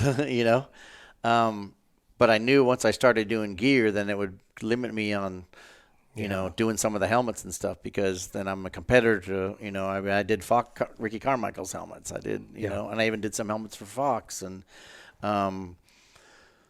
but I knew once I started doing gear that it was going to, definitely less helmets, for some of the top riders that, So it was a risk. But yeah, it was a risk, but it was also something I'm like, I needed also not just have the helmet. What I really love to do, I'm passionate about, is doing, head to toe. That's why we even do, limited edition boots with Alpine Star. And Gabrielle's been amazing. So it's like, I don't need to do a boot. I just needed to keep doing cool boots with Gabrielle and have him part of he helps me go racing, and we probably have something. I talked to him this weekend in Circuits of America and said, he's got some good riders and I'm putting a good team together. We're going to need to do a collaboration again. He's like, okay. So we sat behind his booth and said, so he's always open because I said, let's do something that freaks everybody out that wouldn't normally happen. So he's like, tell me what that is. So I'm working on something. Okay. Yeah. And again, this goes back to your abundance mindset where you're like, a lot of the companies will go, oh, you're selling gear now. Like, we don't want to share our piece of the pie. And you're more like, no, guys, it's cool. You kind of got a 60s hippie attitude about it. And I love that. Yeah, I think I'm like, we can all play here. It's all good. Yeah. I like the kind of attitude that even, with Elon Musk even right now a little bit, like he's like, I don't patent things. I'm thinking, and I try to keep my brain, they go, I'm thinking so far ahead here that you guys can all copy this because I have something new coming down the road, So let's keep reinventing ourselves, and let's not worry about. Let's just make the world a better place and go. I want to go to the races and I want to shake everybody's hand there. I don't want people pissed off at me. Yeah, you want to be friends with everybody. Yeah. And I think we all get along better that way. Yeah. You know? And it's easy to do that when you're the richest man in the world, but like he does it, all of his stuff, there's no patents. It's open. You can go and see how he's doing it. Yeah. And he's like, if you can do better, do it. Yeah. That's crazy. Yeah. That's if this helps the world, use it. Yeah. Do you think you can make a better rocket? Here's how we're doing it. Yeah. You know, please. Yeah. He probably needs some help right now. I think he just blew a couple rockets up. Yeah, well, yeah. So Ernie was your first rider, yeah? Am I right on that? I was trying to think back. That was what I think thought Steve of. Lampson wasn't he? When Lampson was the first time to run gear because I basically had – because I was trying to scrap it together and doing a gear thing was a big endeavor again. And so I brought Hanson's energy drink because I was working with Mark Hall. Okay. And that's when – from there it went to Monster. But I had Hanson Energy and Hot Wheels on him to help fund – Okay, I remember that. and so when he was on like the Works Connection Honda, that deal. Okay. Yeah, so he built his bikes Honda would deliver us motors, but we built his bikes back where we built all our supermoto bikes in the shed back there. So it even started before supermoto. Oh, I didn't know that. Okay. Yeah, and we got him a Vox van, and I did little startup teams, a little bit when I saw Eric out there today. What's the guy that's building the tracks? Eric Carter? Yeah, Carter. So he lost his ride when we were doing mountain bikes back in the kamikaze days, and he didn't have a ride. And I'm like, I'll do a team. I'll give you gear and helmets. That's when I was doing bicycle helmets. And I'll buy a trailer. We bought a trailer and made him gear, and we went off to win the downhill championship, with him. And and I think we won the dual slalom championship too with him, which is cool. Just a little privateer team. I'm like, wow, that was cool. I think I can do something better next time, Yeah. So I love that you support racing too. Yeah, racing's fun. That's what I live for. It seems like it. Yeah. I feel like Mitch is the same way. I feel like if he didn't have to run pro circuit, he just wants to build race bikes. He just wants to go racing. Yeah, right? Yeah. But he needs the company to fund it. But I do too. Would you get rid of TLD if you could just go racing? No, TLD's like Christmas to me every day. I mean, I made 3 or 4 phone calls a day as we're riding out there going, I'll check on it in the morning. Let's look at this. And, I got some super cool new ideas for a helmet here and some new ideas for Oakley for a glass. And I'm going to run in before I go to Sea Otter. And I told my daughter, we're going into the shop for 2 hours to just see if I can get these 2 projects a little farther, because I get a weird idea in my head and I have to get it out of there or else I can't sleep.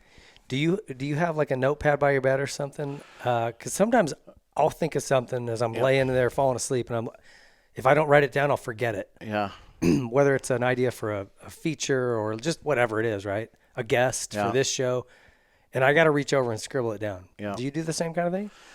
I scribble. I always have, like, if you go to my desk right now, I have like probably 30 things written on notes, just scribble notes and everything. But last night, that's why I needed a Dr. Pepper at lunch. So I was like, dude, I need some energy because I got an idea on a helmet here. Then I'm like, it's killing me right now. I'm like, I can't wait to go work on it. Yeah.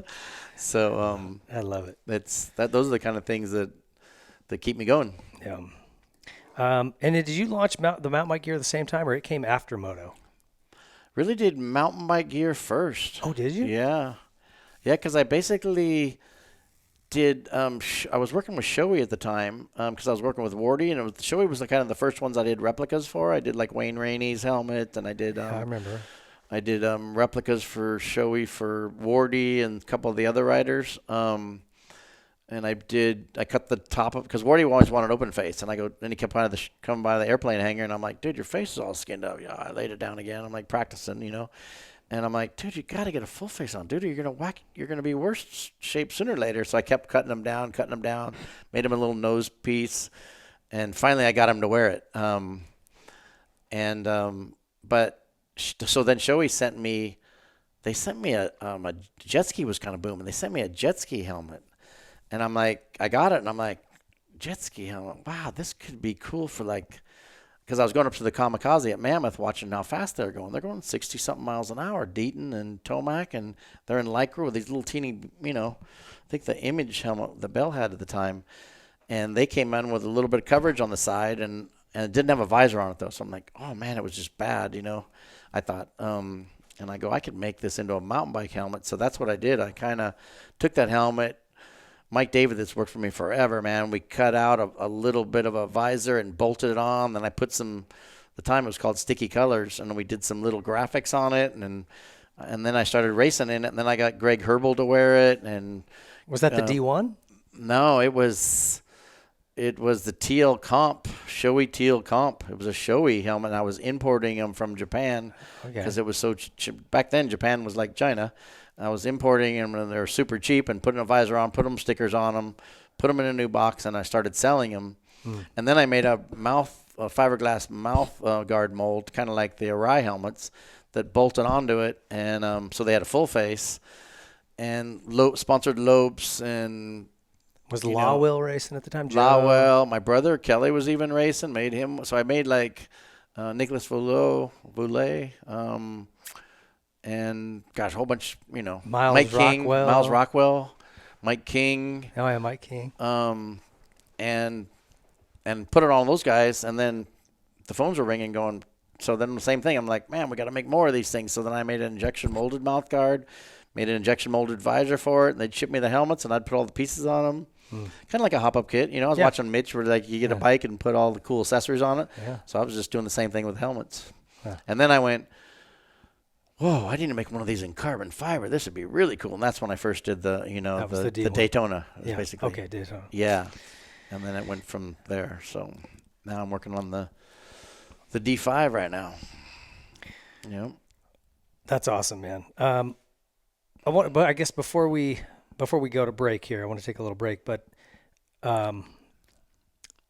what was the catalyst? Because I feel like helmet safety was just stagnant for years and years and years. We went from open face to full face helmets, which was good, but like the padding thickness, the EPS and all that stuff didn't really change.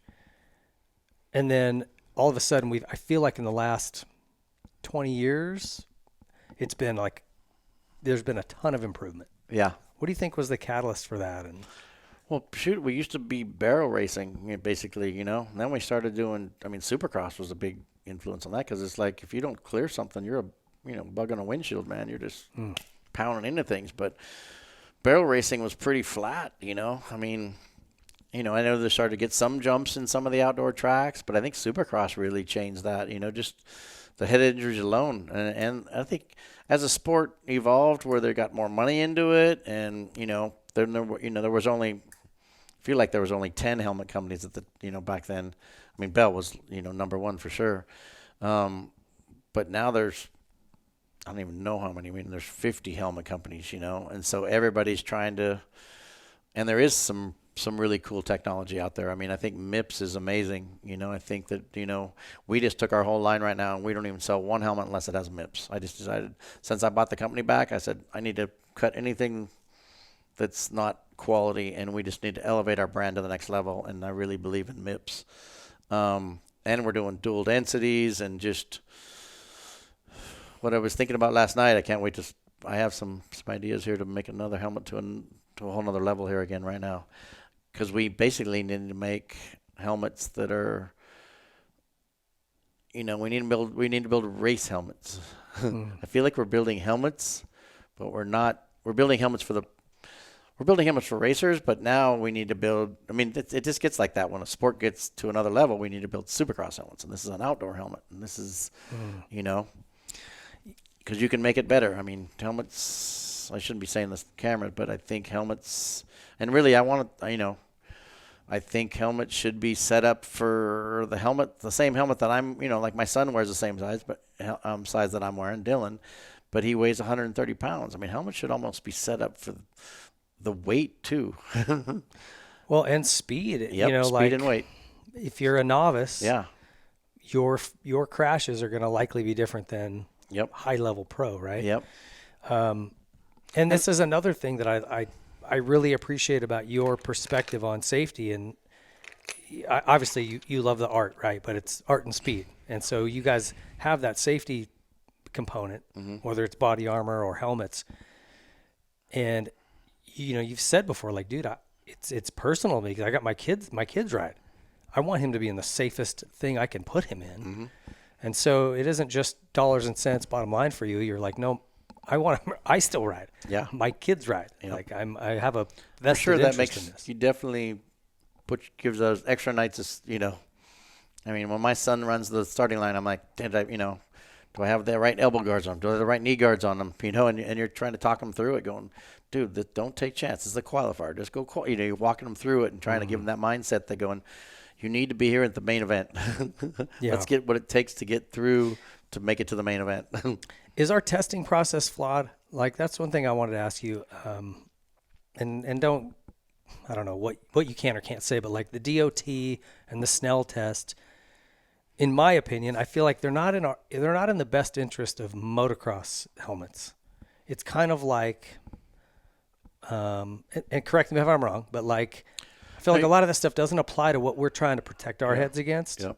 You know? Well, it's right now. That's why I'm just brought up, and I'm fine to share it with the world. But I think that there should be a Supercross helmet. There should be a motocross helmet. I mean, motocross is way more high speed. Supercross, you got way more things that you can slam into. So there's, and as the sport elevates and there's more money in it, and these guys get bigger salaries, they can't miss around. So you need to do better. Build better stuff, just like there's a Supercross bike and there's a motocross bike, So I think we can I'm always thinking about how to elevate what we're doing, And and the next step is maybe specializing for different disciplines. Because there's different speeds, and speeds mean a lot, and weight means a lot, and you're not usually dying, and you don't need as much ventilation for Supercross as you do for outdoor. Interesting. Okay. Hey, we're going to take a quick break. This is your Troy Lee Designs timeout. This guy's timeout right here. Stick around. We'll be right back to finish up with Troy Lee.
Dunlop. There is a reason every AMA championship in the past decade was won on Dunlop tires. They are the best. Choose the best performing tire and a brand that has never wavered in their support of our sport. Choose Dunlop. Pro Circuit. Pro Circuit products are designed with one goal in mind: winning. Through passion and hard work, Pro Circuit has operated the most successful 250 team in the history of the sport. They use that same formula when developing exhaust, engine, and suspension parts for every brand. When only the highest level of performance is acceptable, trust Pro Circuit. Seat Concepts prides themselves in offering the best seat foam and cover products available for off-road, moto, dual sport, adventure, quad, and street motorcycles, all at affordable prices. So whether you're looking for better performance or more comfort, choose a superior American-made product from Seat Concepts.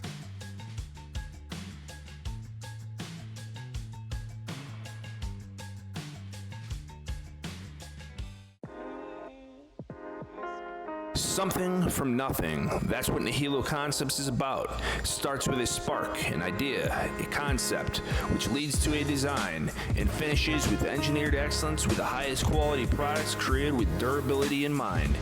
All our products are made in the USA at our state-of-the-art facility in Stuart, Florida. Whether you are a weekend warrior, ride for fun, or at the highest level of competition, Nihilo Concepts offers innovative titanium, aluminum, and carbon fiber parts for your dirt bike. We offer a wide variety of products that you can customize to your liking. Browse our site for foot pegs, brake tips, engine components, specialty tools, frame grip tape, lever grips, carbon fiber components, motor stands, our secondary on-switch, plus much more. Head to NihiloConcepts.com and see for yourself why factory teams like Red Bull KTM, Rockstar Husqvarna, Troy Lee Designs Gas Gas, Orange Brigade, Club MX, KLM Gas Gas, and some of the fastest riders in the world choose Nihilo Concepts.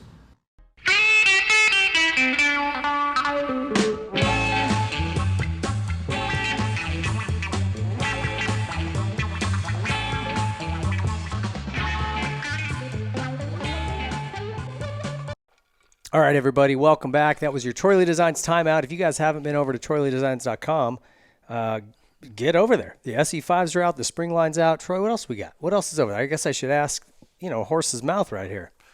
What's cooking right now? I think we're just launching our whole new line. I'm more proud of it than ever, man. Been back with the company 8 months, and I feel like we're doing a lot of good stuff. I feel like we lost our way a little bit over there for the last 3 years here, but now it's more fun than ever, man. Putting some more color back into it, bringing the logos back into it, having a little more fun. Yeah. Going a little more race style, a little more loud and in your face, which is always fun. Yeah. Not everybody's going to love it, but. Well, the spring line that I've seen, I'm like, ooh, that looks good. I need to. Fall one's even better. Is it really? Oh, okay. Well, yeah. I'm excited. It always looks good. So whether you want to get some lettering and a number done on your helmet, or an SE5 helmet, or the line, or the moto line, the mountain bike line, it's all ready to rip over there at TroyLeeDesigns.com, so check them out. Okay, let's jump into the race team. 01, 02, what year did you start with that? I think 01 or 02, something like that. And tell me how that came to be, because was it Henry and you and Jeremy? No, it was Wardy. It really started out with me and Scott Russell and Wardy out at Paris. Really, Scott Russell was living with me, and he had a supermoto because they rode supermoto to train practice, for road racing. And so I bought an extra set of wheels, and we put them on a Honda. And then Wardy, we just had so much fun. I mean, Chris Fillmore called me today and said, dude, on the 26th or 24th, I go, send me the information. We're going to put a supermoto fun day together. We got to do a press launch on the new KTMs coming out. But after that, we can just have fun and just get a group together and just all go slide sideways, So it was supermoto is kind of like almost like speedway, It's just like you go out there and just rip some laps, and everybody's pretty good at it. And it's a little bit of dirt, a lot of pavement, and the bikes are just easy. I don't know why that sport never. Like I even asked them this morning. I said, "Oh, they got to come out with a street bike?" Because I think supermoto bikes would be the coolest street bikes. Yeah. And they're coming out with a full race supermoto bike. But I just think anytime, to me, I want to ride around Laguna Beach. I want to ride around a supermoto bike, just because it's something you can kind of go through the lot. Cut some corners, jump off the curb, and that's playing. It's like that's what's fun about mountain bikes. You just kind of bounce off everything. Everything's a little jump. And well, so. I tell people all the time, racing supermoto, I think, was maybe the most fun I've ever had racing. Yeah. Maybe it was because you and Wardy, who's my childhood hero, and I had so many pinch me moments sitting up in the transporter in the hauler, and I'm looking over, and Wardy and I are getting dressed, and I'm just like, I'm teammates with Jeff Ward right now. That's how I felt too. I mean, I was the team owner, but I'm just like, if you guys are racing, I'm racing. I don't care if I'm back in the pack, man. You guys go win. I'm just gonna hang out with you, and let's go have a cool dinner afterwards. Yeah, but how much fun did we have, man? It was like we had so many good. Remember that time we were eating all those ice creams? Oh my gosh.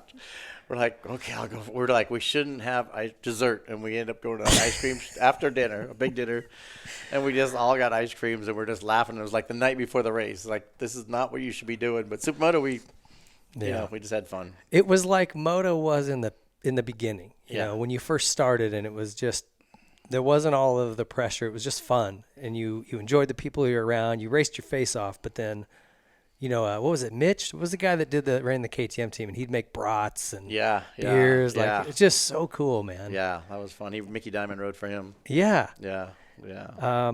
It breaks my heart that sport died, but before we get to that, tell me about kind of how you built that team.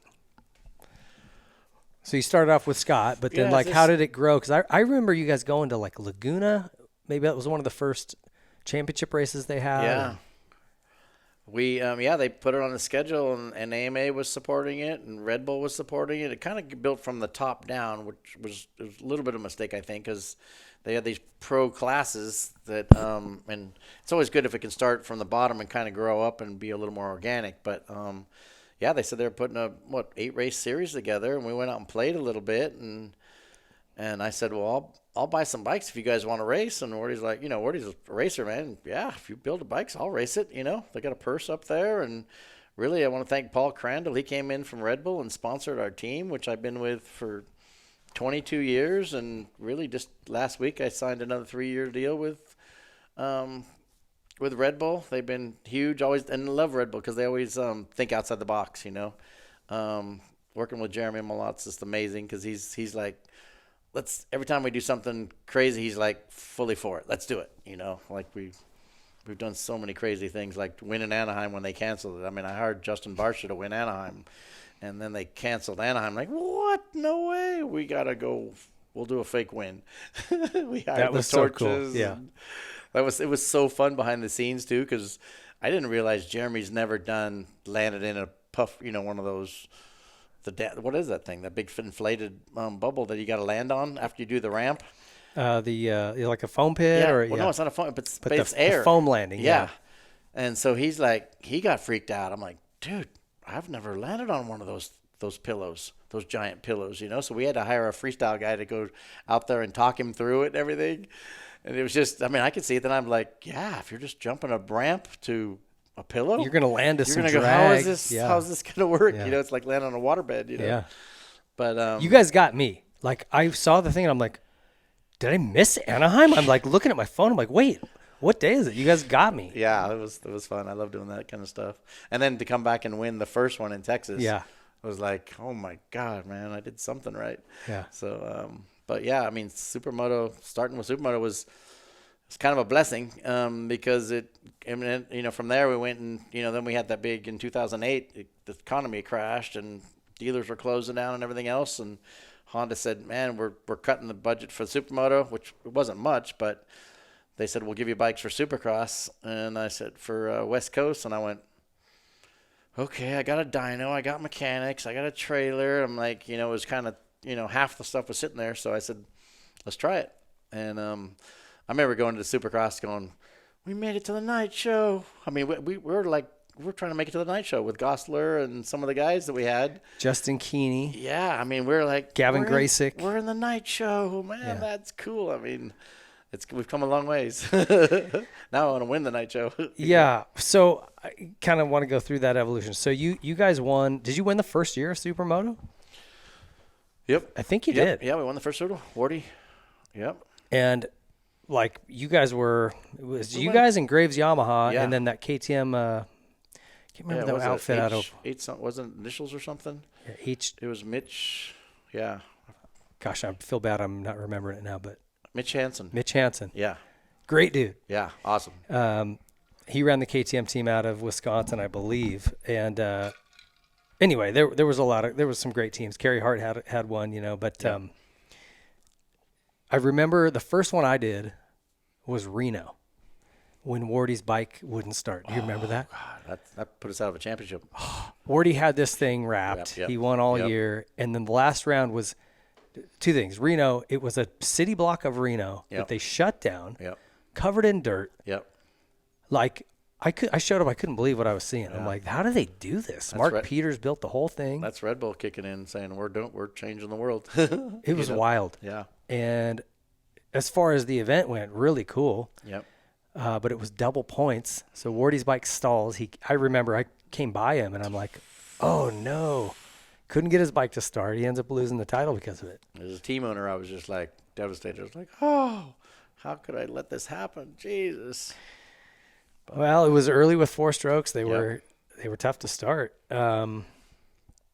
Flash forward a little bit to the Queen Mary. Was that your first event that you kind of promoted?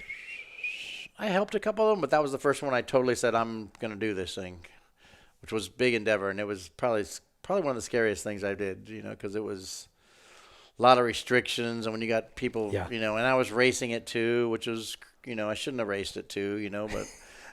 You're not going to put that much work into it and not race it, though. And I had paintings going at the end. I mean, I had Scott Dixon out there painting paintings of it. It's like, you're painting the event, so we got trophies, and so he's painting the ship and everything. It was way more. I did way too much crazy stuff. And then we had an accident where a guy got scalped there in the first turn where a bike shot in and got a flagger. So I remember that. I had to go see him in the hospital with my wife, and I was like, "Oh, so sorry, man." But that was a lot that weekend. Did anything come out of that? I mean, we worked through it. I mean, there were some things we had to pay and take care of them and stuff, but it was, I'm going, whew, it's part of life. The fear of promotion. Yeah. People don't understand that. Yeah. If you've ever put an event on. And that's when I was working with Bob Weber, too, and he was awesome because he was taking a lot of it, but he was like, dude, we can't get enough people in. The line's coming up. We got traffic on the overpass. And, I mean, we were packing a lot of people in there, too. And I was like, first I was like, perfect. Because I was worried, when you do something like that, is everybody going to show up? Yeah. Are we going to make am I just losing, $100,000 just like that? And then I'm like, people are showing up. I'm like, oh, cool. And then it's a traffic jam to get in. And I'm like, oh, no, we can't get them in. Well, I got to go to practice right now, you guys. Well, anyway, good luck with all that. I'm going to go ride. Yeah. I'll check in on you after practice. Poor Bob. But what a cool event, man. Like, to be literally in the shadow of the Queen Mary. Yeah. And that track was cool, and the vibe of it all was so neat. That was what Supermoto should have been like. Yeah.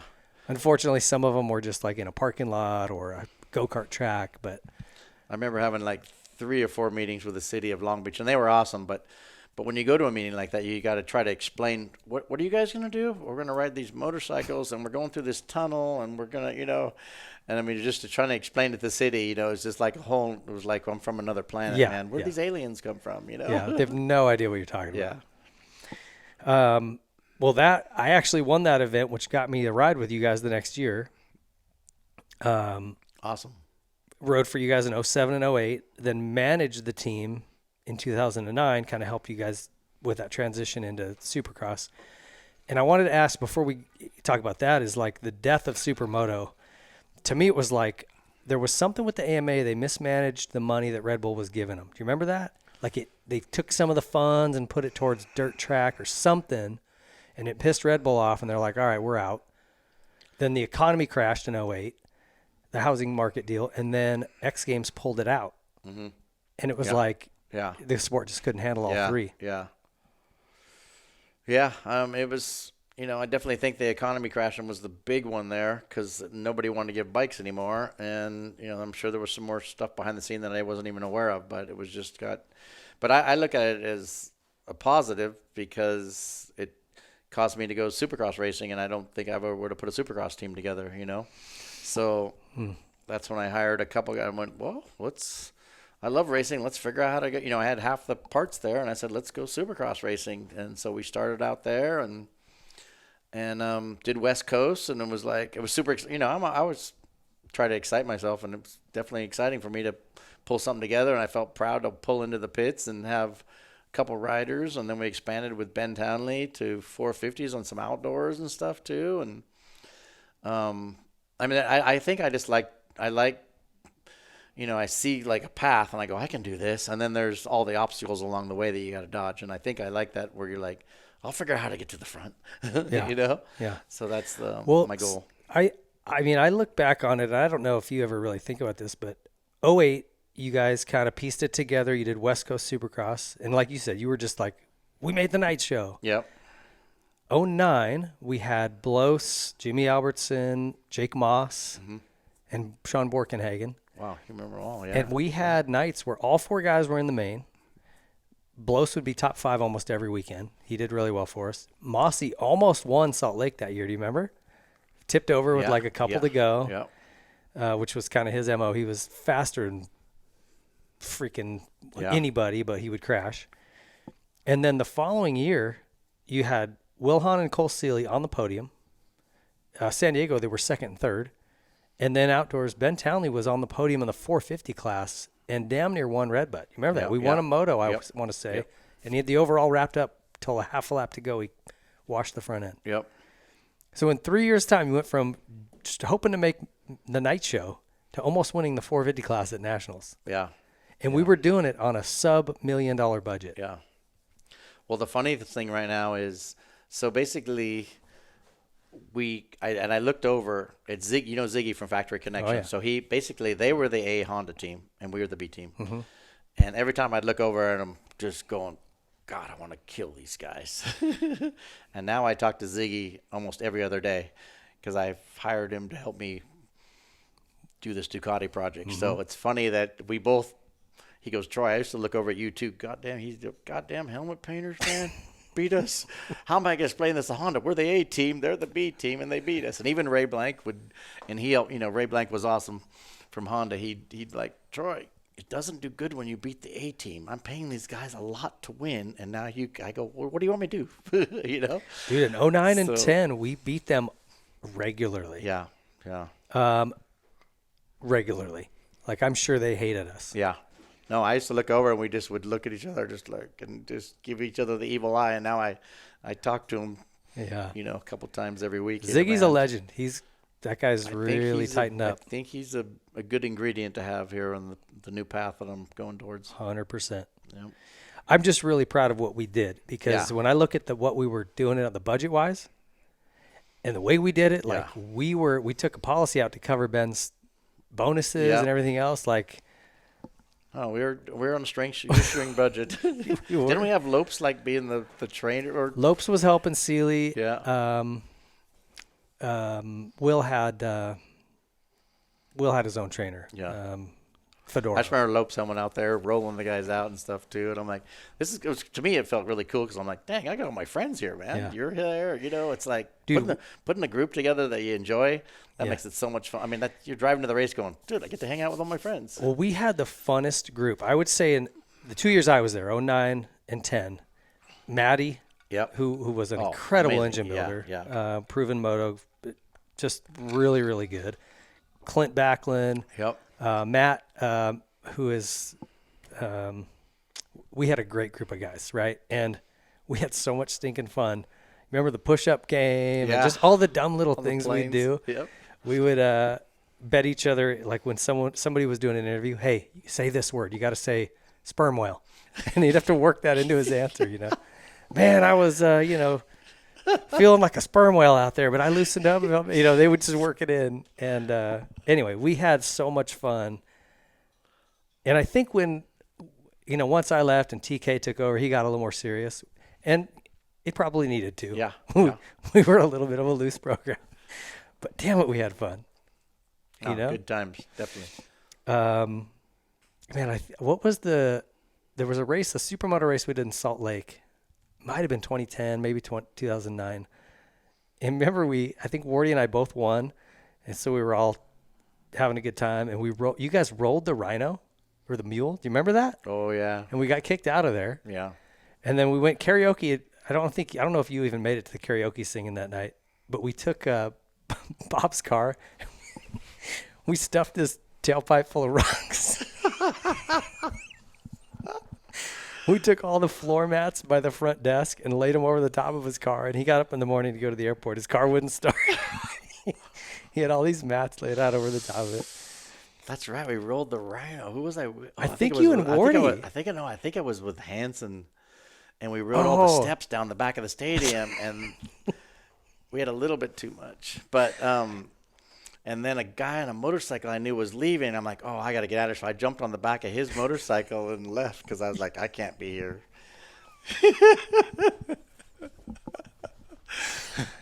Oh, man.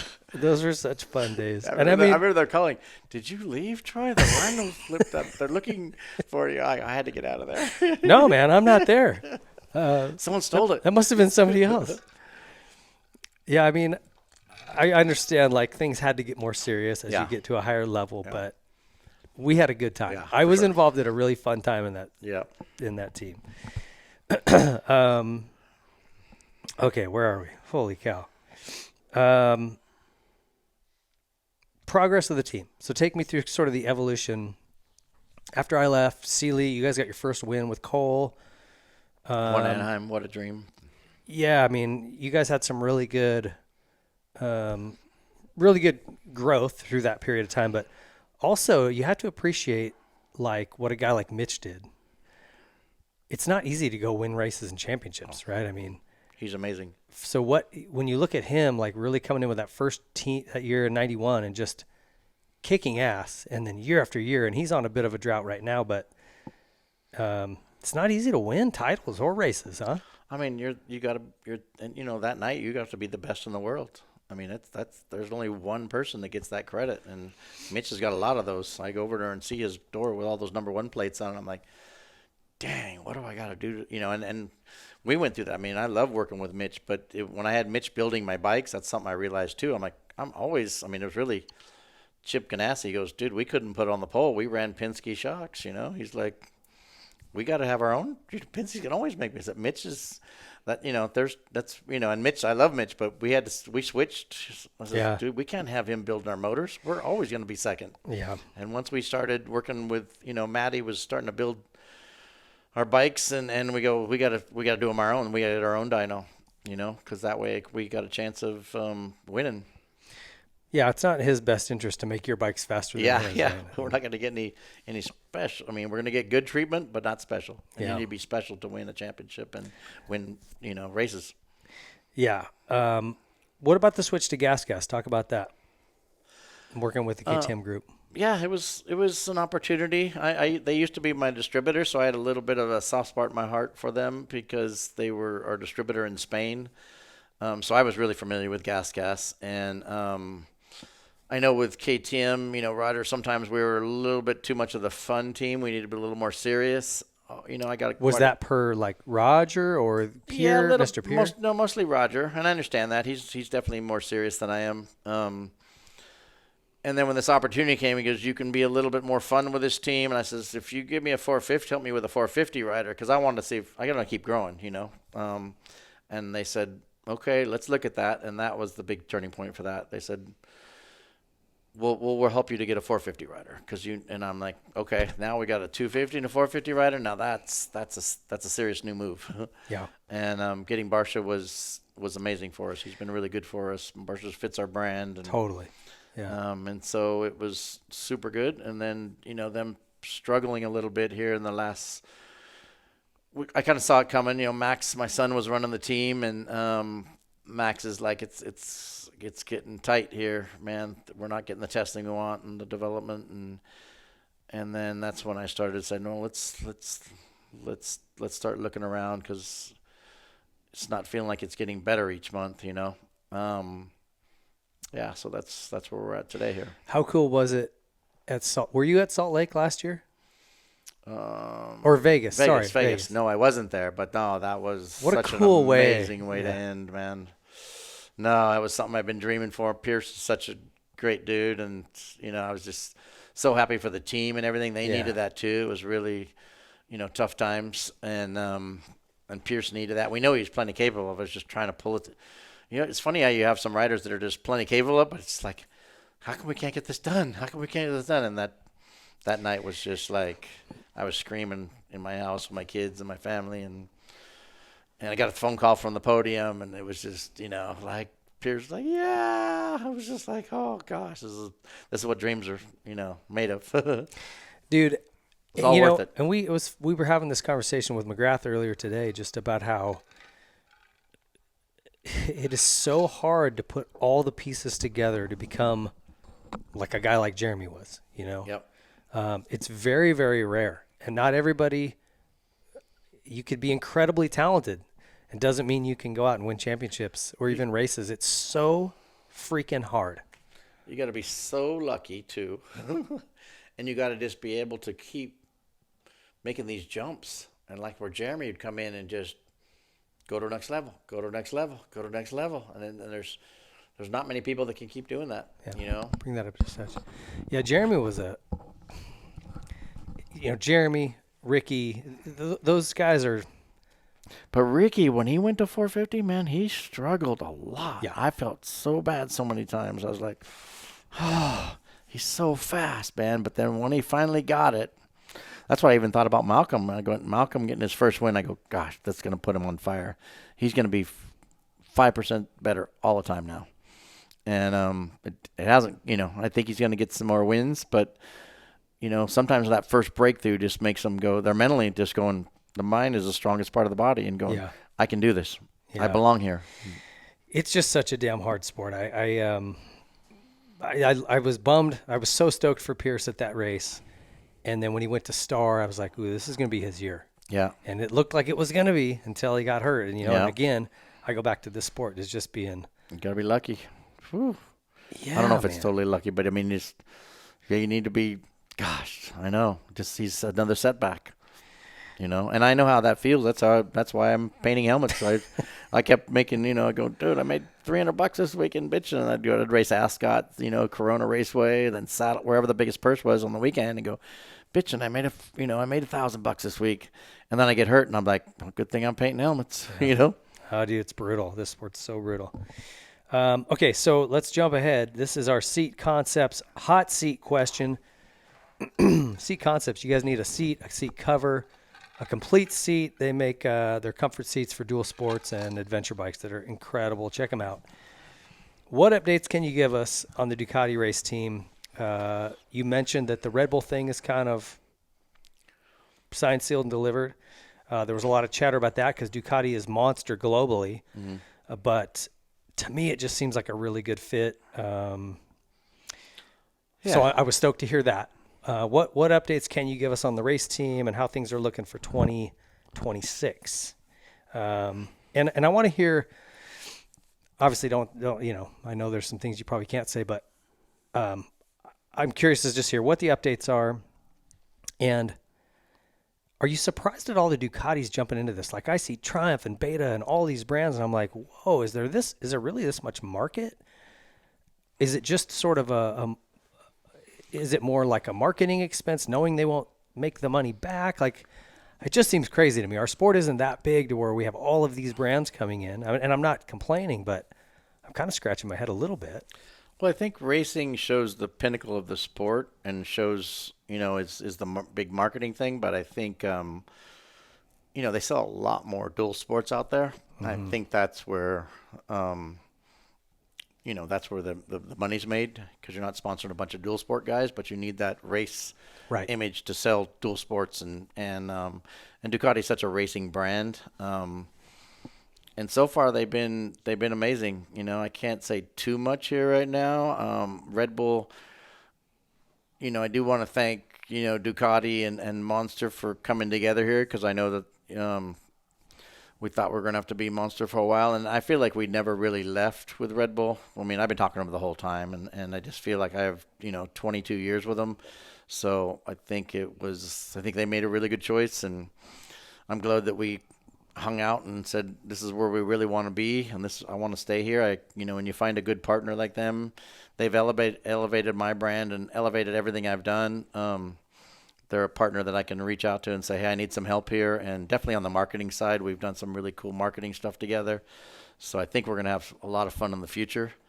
And I think this Ducati thing is going to be, I feel like so far, we've been dating right now, but seems like it just keeps getting 5% better. Right now we're just hoping to we're supposed to get some production bikes next week. Start getting them out on the motocross track hopefully in the next week or two here, and then we'll take them to the Supercross track. And the cool thing about them is they're saying, hey, Troy, if we're not ready for 26, let's go racing in 27, which, I'm like, whoa, wait a minute, I want to go racing in 26. But the way they do things is like it needs to be perfect, or let's not go racing, because it can hurt their brand and our brand. And I'm like, wow. So it's really kind of a different, and I know KTM is hey, we have to win. But Ducati's like, hey, we're new in this sport, and let's not make us look bad because something needs to be adjusted. So let's spend the time and do it right. So when we go out there, we're all proud of what we do. And Yeah. that's the plan, which makes it really nice. So the one thing I will add, and what I have heard, is that pretty much every rider on the grid, with maybe one or two exceptions, has reached out to Ducati, showing interest. And so to me, that was really telling. People, people understand Ducati's reputation, right? And they don't do stuff half-assed. Like if they're coming in, it's going to be a full effort. Their stuff is going to eventually, maybe not year one, but eventually be elite level, right? Yeah. These guys don't come in and go, well, that's pretty good, or we're in the mains, that's good. Yeah, no, they're You look at what they're doing in MotoGP. Like, you literally can't beat their bikes. no, they're really, I'm working with Paulo and Claudio's amazing too. I mean, everybody on the groups has been amazing. Jason and the North American group. I think the good thing is they do everything right. They even do their hospitality amazing. They do. Dude, the Italian food at the thing at Anaheim. Woo. And just got back from Circuits of America. I mean, I'm like, dude, the food's amazing. The riders are getting dropped off in Bentleys. I mean, they give all the Ducati riders, Ducati Island they all get to park and they all get to eat. And I'm like, this is first class. This is amazing. So they really pride themselves on doing first class. So I think it's another thing. I'm like, I feel like that I'm going to learn a lot from these guys. You know, they don't like things on sale. They make small quantities and make them very special. And I'm learning a lot from them. Same kind of mentality I think that Red Bull has too. So I think we're going to be a really good group together. I'm excited about our future. Yeah, same. I'm really stoked. I think everybody is. It's just like it's just like a shot in the arm for everyone. I think the whole sport. It's kind of exciting to see a company like that come in. It's been fun just doing the hospitalities with them. For them to ship. I mean, they ship food in from Italy, right? They shipped me the Works bike, which they only had 12 of them. Oh yeah, I we never got to hand see paint it and everything, and then they shipped me. Paulo's like, we're shipping you a MotoGP, but I'm like, oh my God! I mean, for me to open that up, we've worked in the barn, so we're whiskey, Whiskey Throttle started. Yeah. When the box came and I pulled the side down and saw the MotoGP bike in there, I'm like, you got to be shitting me. This is the most coolest gift. I mean, I know I need to send it back. Is it still at the shop? No, it's on tour right now. But I mean, it just makes it that much cooler when we're on tour. I mean, we go to a Supercross race and you normally see a MotoGP bike at a Supercross race. So it's just next level. Yeah. And being able to hand paint the first, Ducati 450 has been amazing. So yeah, I think it's gonna be I'm really excited. And that bike, they've been racing it in the GPs already. Yep. And it's already done really well. Yep. Really well. So yeah, I think that's a good. I think we're on a good. I think we got a lot of potential. I'm could not be more excited about, and also not putting the pressure on me to let's not go racing till it's right, because it can hurt your brand, Troy, and it can hurt our brand. So I'm like, wow, that's awesome. Yeah, that's a tough decision to make, right? Because you need to get out and you got to get some races under your belt to learn. Yep. So, but they're having to homologate the bikes right now. So hopefully, I think July 1st they're going to start shipping them here. So we need to get 400 bikes into America so that we can race. That is why we're But we need to get it on a Supercross track. The 450 has never been on a Supercross track yet. So Supercross it's like IndyCar racing, street car racing and oval racing is totally different. So Supercross, and I think that's where, Ziggy's just dying to get one on, and I kept not half my crew, but I kept my truck driver, Tony, Leslie, Christian, Barsha's mechanic. So I have a group that's behind us there ready to rock and roll when we're ready to. So they've been hanging out. We're building a race shop in the barn behind my shop right now, so that we'll have a place to build all the bikes. Snap-on is super cool. They just sent us all the tools and toolboxes, which is a dream come true. So we're going to be pulling all the tools out pretty quick here, and hopefully the bikes will be here next week. And so you built a separate building out behind you, or no, same building. It's in the barn. Okay. Yeah. Okay. So we're putting the garage door in and pouring slabs so the truck can pull in, and gotcha. We can, because we work so much out of the semi too, Awesome. Well, I think I speak for everybody when I say we can't wait to see what how that transpires. I'm headed to Europe in 3 weeks or 2.5 weeks to go ride the bike. So Oh, awesome. looking forward to it. Cool. And I'm sure they're going to treat us well. Yeah. Ducati hospitality. You've been spending a lot of time in Europe. You said you have a house in Portugal. What's going on with that? I was spending time in the factory over there working on helmets in Portugal, and on the weekends I was renting mountain bikes and riding through the hills, and then I found a house that... Are you in Lisbon, or where is it? It's outside Lisbon, 30 minutes outside Lisbon. Okay. Yeah, it's right in between Sintra and Cascais. Yeah, and it's a cool place. Just built kind of an office over there so I can go work, and usually I take one of my designers over there and we can just kind of focus and ride it's amazing mountain biking riding. So we just can ride out of there. I got some bikes in the garage and got some motorcycles in the garage. We did a ride up to Porto with Jeff Ward and a bunch of 4 or 5 of my friends, and it was super fun. So just kind of never thought I'd have a house in Europe, but Portugal's been a really cool country. It's just cool to go down and go, man, coffee's still 95 cents over there. And, most of them speak English, and kind of feels like California in the 70s or something. I mean, still everybody's just riding motorcycles through town that aren't legal, and quads they're going through. And so 10 minutes to the ocean where you can surf. So my daughter loves that. And the mountain biking is just incredible. Really? So, yeah, it's really I raced in Lisbon years ago, and I knew some Spanish, like took it in high school and can speak a little. And I thought, I'll be able to get by with, yeah. Portuguese is like, what in the hell are you guys saying? I know it. I can't make out a that's word. The only thing that's wrong with that country. And I think that's why it's so low key and so, maybe a little hasn't progressed as much as the rest of the countries, because Portuguese is super hard for me. Dude, weird language. Yeah, I learned 3 words and I go over there and I'm like, then I forget the 3 words and I have to learn them again, and I'm like, what is going on here? But really beautiful country for sure. It's and totally. we just did a sand race over there, me and my son Max and a couple of my buddies, and it was so much fun. Just Like a beach race? It was all white sand right next to the beach, but hill climb, and yeah, it was fun. Yeah, my buddy Johnny put it on. Kind of almost kind of day in the dirt style a little bit, Any bike there was guys racing. Any bike showed up, we could race it. Did you put paddles on? No, we weren't even planning on racing. My buddy said show up there, and then the next thing you know, he talked us into getting on the bikes. The next thing we're doing some heat races, and then we made the main. We're like, oh my god. One of the coolest things about TLD, like I mentioned earlier, is you guys have crossed over into so many sports and so many different, just different things, right? But like dirt bikes, cars, football, hockey, ski racing, anything with a helmet. So I want to know what are some of your, outside of moto, what are some of your favorite projects you've worked on?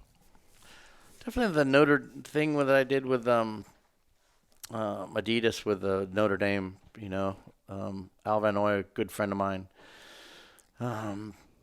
We did the Notre Dame helmets for 3 years, which was just super awesome. Super awesome. Just to see how excited the team was. I mean, I always like when if the, they don't know us, they're football players. They don't know who Troy Lee is. So, I mean, it was cool to do them all in 24 karat gold. And it was cool to see them at our shop. It looked like they were like, whoa, they're multiplying, because we did like 180 helmets each time we did them for this special game. 180? Why do you need so many? It was weird. I mean, they have to go to here. They have to go here. They have to go. They went to the, the people that support the program. And Adidas wanted 50 to give away, and they were bitching. Yeah, they were the coolest football helmets I've ever seen. They were super fun. That was a fun project, and almost felt like I didn't deserve it, because I'm like, man, I barely know what's going on in football, but to be able to be down the field and watch them just slamming their heads together on these things too, but it was, and basically the fun thing is they said, why don't you do something cool for one of our football teams? And I looked at the film, I'm like, well, dude, can we do Notre Dame? I'm like, oh. That's gonna be the hardest one to do. I'm like, well, shoot, let's start there, And Brian Kelly, when I went back there, I had a helmet bag and pulled it out with the coach, and he pulled it out and went, whoa, and he ran out of the room. So all the 4 or 5 of the Adidas people were there, and he just picked up the helmet and goes, I'll be back, and ran down the hall with the helmet. I'm like, we're all like, I think this might happen. You know, He was pumped. He was super pumped. Yeah, it was super. That's got to feel so cool. Yeah, those are the kind of things that in my life that I feel so lucky. Ah, yeah, that's neat. What about like you've done all these crazy things, dude? The Red Bull soapbox or the soap derby, the dragon you have. I think it's in your shop still. Yeah. It was a soapbox derby car, or whatever. I don't know if I'm saying that right. Yeah. And you turned it into like a Chinese dragon that's smoking a big joint. Well, I thought it was a cigar. Then we had a fire extinguisher that we shot when we were coming down there, so it was shooting smoke out of there. Yeah, that was fun. Red Bull said, "Hey, you know, you're a partner of ours. You do something cool." I'm like, "Okay, yeah, you're Red Bull, man. Heck yeah, we're gonna do whatever he wants to do." Yeah. So it was fun. What else? Is there any other like? Did you do boards for Palm? You did boards for him, right? Yeah, we did some boards. I have a couple of those in our shop there. I don't know. I mean, we did the concept. Got to design the concept, or there was a car was designed for IndyCar, but we got to design the paint scheme for it. I'm doing some new cars for Ford right now. We're doing a new Mustang with Jim Farley. He's been awesome to work with. You did all of Ken Block's designs too for a lot of Jim Connor did a lot of stuff, stuff right? for Ken Block. He was super fun to work with. Yeah, I did some stuff with Peter Fonda. Did stuff with Steve McQueen. Did some stuff with On Any Sunday. Gosh, Oakley's been a great partner, man. They've been super fun to work with.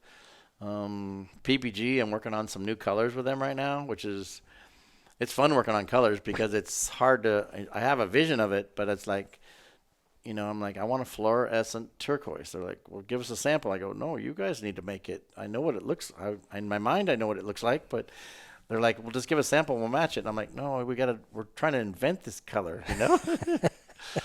And I also am working on some new colors with them right now. I'm going back to the Pittsburgh thing, so I'm going to spend some time with them back there. But it's fun to go work with people that invent colors. And, you know, so to sit down with PPG and go, I want this color to flip from candy red to black. And they're like, okay, let's figure this out. So we're experimenting right now, but that's super fun. We're setting up a new system in our shop to do some mixing of some colors. Because I think we're all about color. So we have to have some of the coolest. I mean, we got to keep pushing and come up with new colors that nobody else has. Yeah. You know? Well, I mentioned today, like the Mexican wedding color that I don't know if that's the official name or whatever, but it's so rad. This pearly white with an abalone shell, so it flicks from white to blues and reds and everything else. Yeah, it's so cool. I used to always on Steve Pete's helmet. He loved that too. Oh yeah, Steve Pete. He's another character you worked with. Yeah. You talk to him much anymore? I haven't talked to him in a while, but I need to. He wants to go to Portugal, so I'm trying to plan another Portugal trip and I always try to fly 3 or 4 of my buddies in that I haven't seen in a while, because nothing's better than getting out and riding mountain bikes with them like we did today. You know? Totally. So that was a blast. Yeah. All right. So what about Charlie's Angels? Some of the movie stuff, because you're tied in tight with some stunt guys and kind of some Hollywood. Yeah, look at some opportunities across our table to do bikes. In fact, one of the Charlie's Angels bikes is in your shop. Mm-hmm. Ronnie Renner wrote it, I think. Yeah, it's not there anymore. I think it went somewhere else. I don't know where it went. We were cleaning up I do collect so much stuff, and John Eric's been amazing on saying, dude, we didn't clean up. You got just stuff everywhere. You know? So we've been trying to clean it up a little bit here. So, I'm rebuilding the museum back where the race shop is now. Oh, okay. Because we needed more space to have more meetings and bring our distributors in and show our line. So things keep getting a little bit bigger and a little bit bigger. So, well, you've had some pretty neat projects. Anything in the Hollywood that was like stands out for you? I mean, to do the Ghostbusters and this, that was super cool to get the car and everything to the stadium, and for Barsha to drive that thing in the stadium and slide it sideways through the mud and get out. And, the cool thing is Josh and Lance Salone, 2 of my buddies, were inside of it too. They said it was like, it was just super cool to drive that Ghostbusters car. I mean, and then to do the Spider-Man gear. And there's some things we're working on right now. I can't say yet what we're doing, but we have some new things that it should be super fun to do, and I love working with the movie studios because those guys always think outside the box, Totally. Yeah. And it's nice when they can put some budget too, then we got a lot bigger budget to do something. Yeah. Is there any athlete or sport you want to work with that you haven't been able to yet? No, I keep saying I want. I mean, I haven't painted the helmets for the astronauts. Our slogan is for the world's fastest racers, and I know those guys aren't. Well, they're racing to the moon, or wherever they're going. But Going to I Mars, haven't. I guess. Yeah, I haven't done the helmets for the astronaut, and some. Before I die, I'd like to paint the helmets for the astronauts. It'd just be super cool. Hey, Elon, SpaceX, come Yeah. on, get with my guy here. That would be rad. Yeah. Okay, so I guess a couple of things left.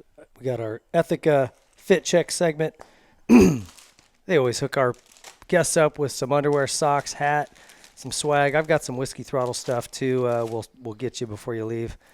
You can get anything you want. You just let me know what you need. But tell me about your family, dude. Max and Carly, Yep. and then you've got twins with your new wife. Any of them have a passion for art? Are any of them kind of leaning into that? I think Max definitely is. He's worked in the paint division. He's worked for me for quite a few different areas. But I want him to learn the business side of it too. I think that's the most important thing.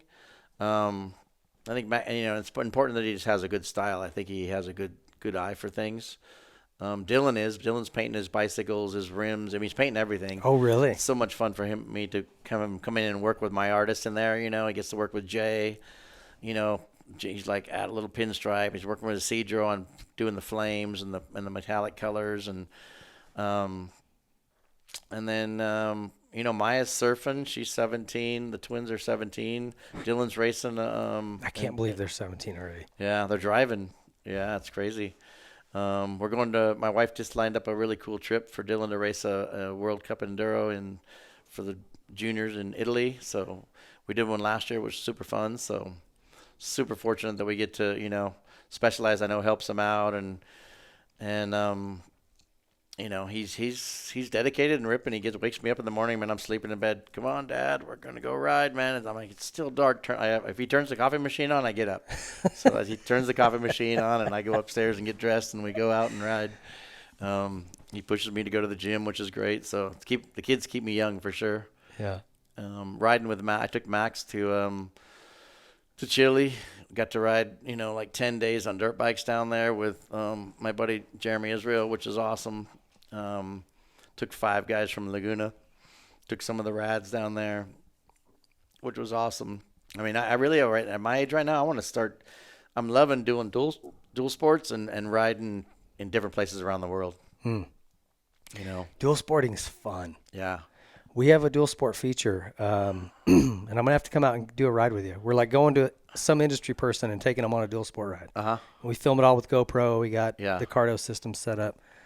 So when we get Suzuki's giving us some of those DRZs. Okay. And we're going to do it in those.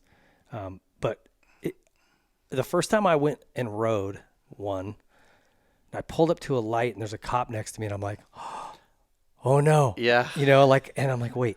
Hey, this is You have your motorcycle endorsement. This bike is legal. Yeah. This is all fine, but you feel like you're breaking the law. Yeah. And then you can ride to a dirt trail and go get it and have fun, and it's really cool. I think for if you don't have a good moto track by you, or you're kind of over the motocross, too many jumps, it's a really cool avenue. And plus I'm riding with a bunch of my mountain bike buddies on dual sports like this time, so. And it's so much fun to ride all day and then have dinner and a couple glasses of wine with your buddies and just talk about everything that went down.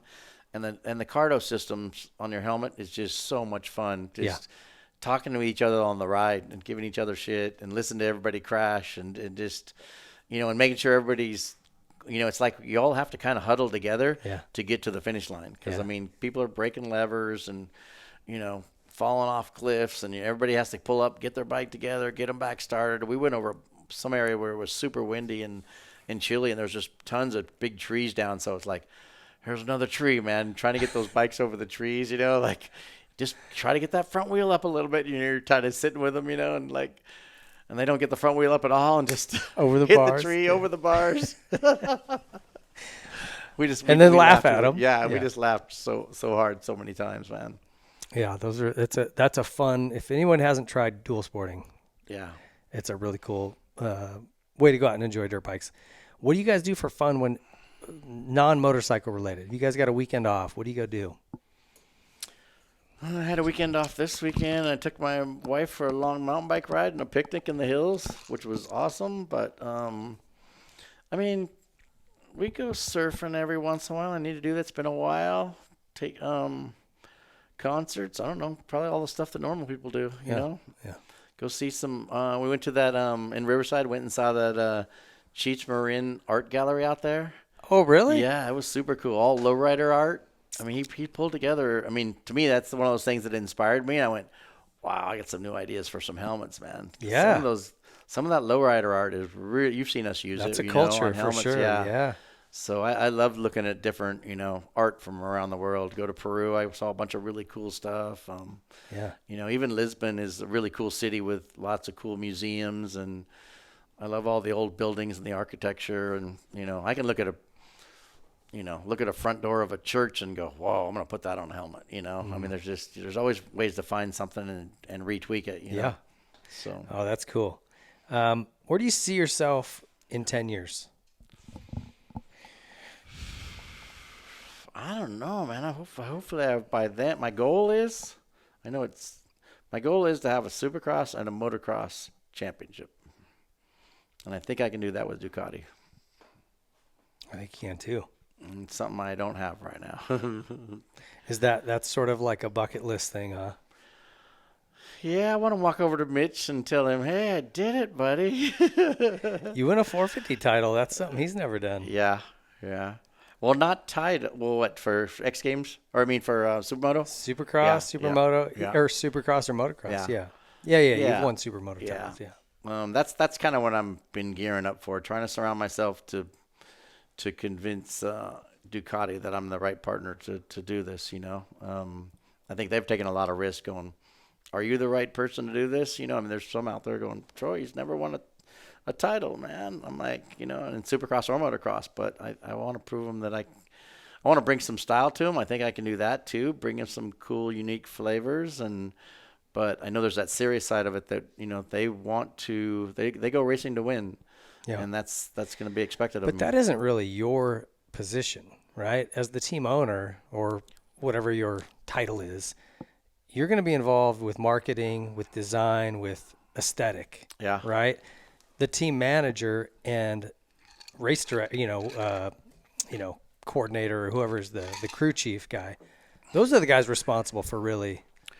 Yeah, but the day-to-day over there. I'm gonna scream and yell when that happens. So I need to make sure that I insert the right people around me to make that happen. Of course. Yeah. I think that's why I'm saying, I think Ziggy can help me get there. I think Ryan Cox, our motor builder, is going to be the right guy. I think being partners with Chip Ganassi, just giving me, I run over contracts and see what he thinks. And, I mean, there's a lot of, I'm working a lot of hours every week to push this thing forward, to make sure we have the sponsors to go to the next level. It's a lot of it is I have to have them. First off, I got to have the money to do it, so that I can sign the right riders. How is Chip involved? Exactly. Like, it's really interesting to me that he's spiritual advisor. No, he loves motorcycles, and we met at the Colorado 500. Oh, really? Yeah. He was riding? Yeah. Long time ago, I helped him. It was snowing on us, and we were getting kind of worried that we're going to get back, and helped him get some. I remember helping get him the bike up the hill. I hope he remembers that. I think he does. But he's a big motorcycle guy, and he's done a really good job in IndyCar. And I just think I learned a lot from IndyCar. I learned a lot from Penske, it's good to have sometimes I get a little bit of tunnel vision on just motocross and supercross, and I'm like, I need to bring some outside help in, it's sure. Like, yeah, absolutely. So I think he's going to help me. I'm so excited, man. I think you guys have a tiger by the tail with that. It's just, it's going to be fun. It's going to be really fun. Yeah. All right, dude, our last question is, how do you want to be remembered in, usually it's this sport, but I guess for you, I need to say in the motorsports world. I just want to think that I made a difference in motorsports. That's why I think we do a good job, and it's easy for us to always do something better. But I think I want to pass something off to my family, and I want to, I think just like Jeremy gave me that opportunity. I mean, it's like today I was listening to one of the guys out there. he was like, my favorite gear, you know, and he says, I don't remember your favorite gear, but I remember the dingle balls on your helmet, you know. So I want to just I want to remember that people that I took some chances and made a difference in motorsports, man. You know, I look at it as I'm a motorsports designer, and I want to work with the best people out there. You know, it makes me proud to be able to work with Chip Ganassi and Penske, and I mean, when you go to an IndyCar race and I see all the over-the-wall helmets that we do and the race car driver helmets, I'm like, wow, we're making a difference in this sport. So if I get into a sport that I really wrap my arms around, I want to make a difference. Yeah. You know? Well, dude, I mean, I give you my opinion, and maybe I'm a little biased because I've been a long time supporter of your brand, fan of your brand, friend of yours. Yep. But damn it, dude. The things you've done in motorsports are like really impressive. I'm not done yet. I know you're not. I know you're not. And dude, I'm I'm honored to call you a friend, man. Oh, like thanks. I absolutely love you as a person. Your whole vibe, your laugh is infectious. No, it goes both ways, man. I'm always looking to hang out with you too. That's what, you know, that's why I go to the races and take care of the hospitality. I go, when's Ping here? Yeah. You know? I love what you're doing, man. And I all of the things that you're like, oh, I hope this and that. It's like, you already done it. So, anyway, hell of a career, man. Yeah. Thanks for coming and taking the time. Oh, thank you. Thank you for having me. All right. Hey, hope you guys enjoyed that. This is one hell of a legend right here, Troy Lee, and we're stoked to have him. Hope you enjoyed the show. Stick around. We'll be back to wrap it up. All right, guys. Hope you enjoyed that show with Troy Lee. He's a longtime friend of mine and a guy that I admire a lot.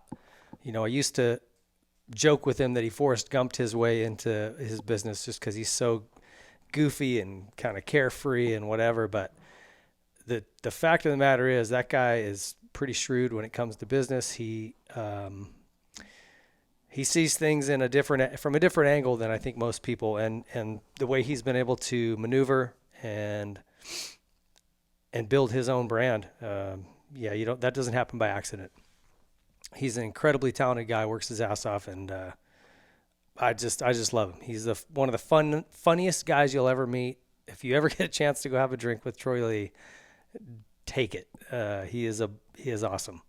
Hey, I wanted to just mention, you know, we tell people all the time to support the people who support us, because these folks right here on this board behind us, they keep this show coming to you week in and week out. And we've got some new partners on: Arc Levers, Toyota of Redlands, TBD MX Graphics, and Ethica, and motosport.com. They're new for this year, and I want to welcome those guys in. And again, in standing with kind of what our standard is, we only bring in premium brands, 100% elite brands that make the best product in their category. And, you know, Arc Levers, if you're looking at just better levers, replacement levers, you want their Memlon that don't break. I mean, they have things no one else has. They are just absolutely elite level. Toyota of Redlands, get over and check them out. If you're looking for a truck, easily the most reliable vehicle, super cool looking stuff too. Tundra or Tacoma, TBDMX Graphics. All of our projects are going to have this stuff moving forward, so check them out. Great stuff. They also do wraps for vehicles. Ethica, I don't need to say anything about those guys. Just amazing. And motosport.com, incredible company. Skip all the drama of a dealership. Just order it online. They ship it right to you. It's easy. And they have absolutely everything. So on top of all of our regular partners, the Yamahas and Troy Lee Designs and all of those guys that have been with us from the beginning, big thank you to these folks who see the value in what we're doing and keep it coming to you by supporting our show. So support them so we can keep bringing shows to you. We've got great guests coming. Stick around for that. Thank you guys so much for tuning in. Let's see you next time.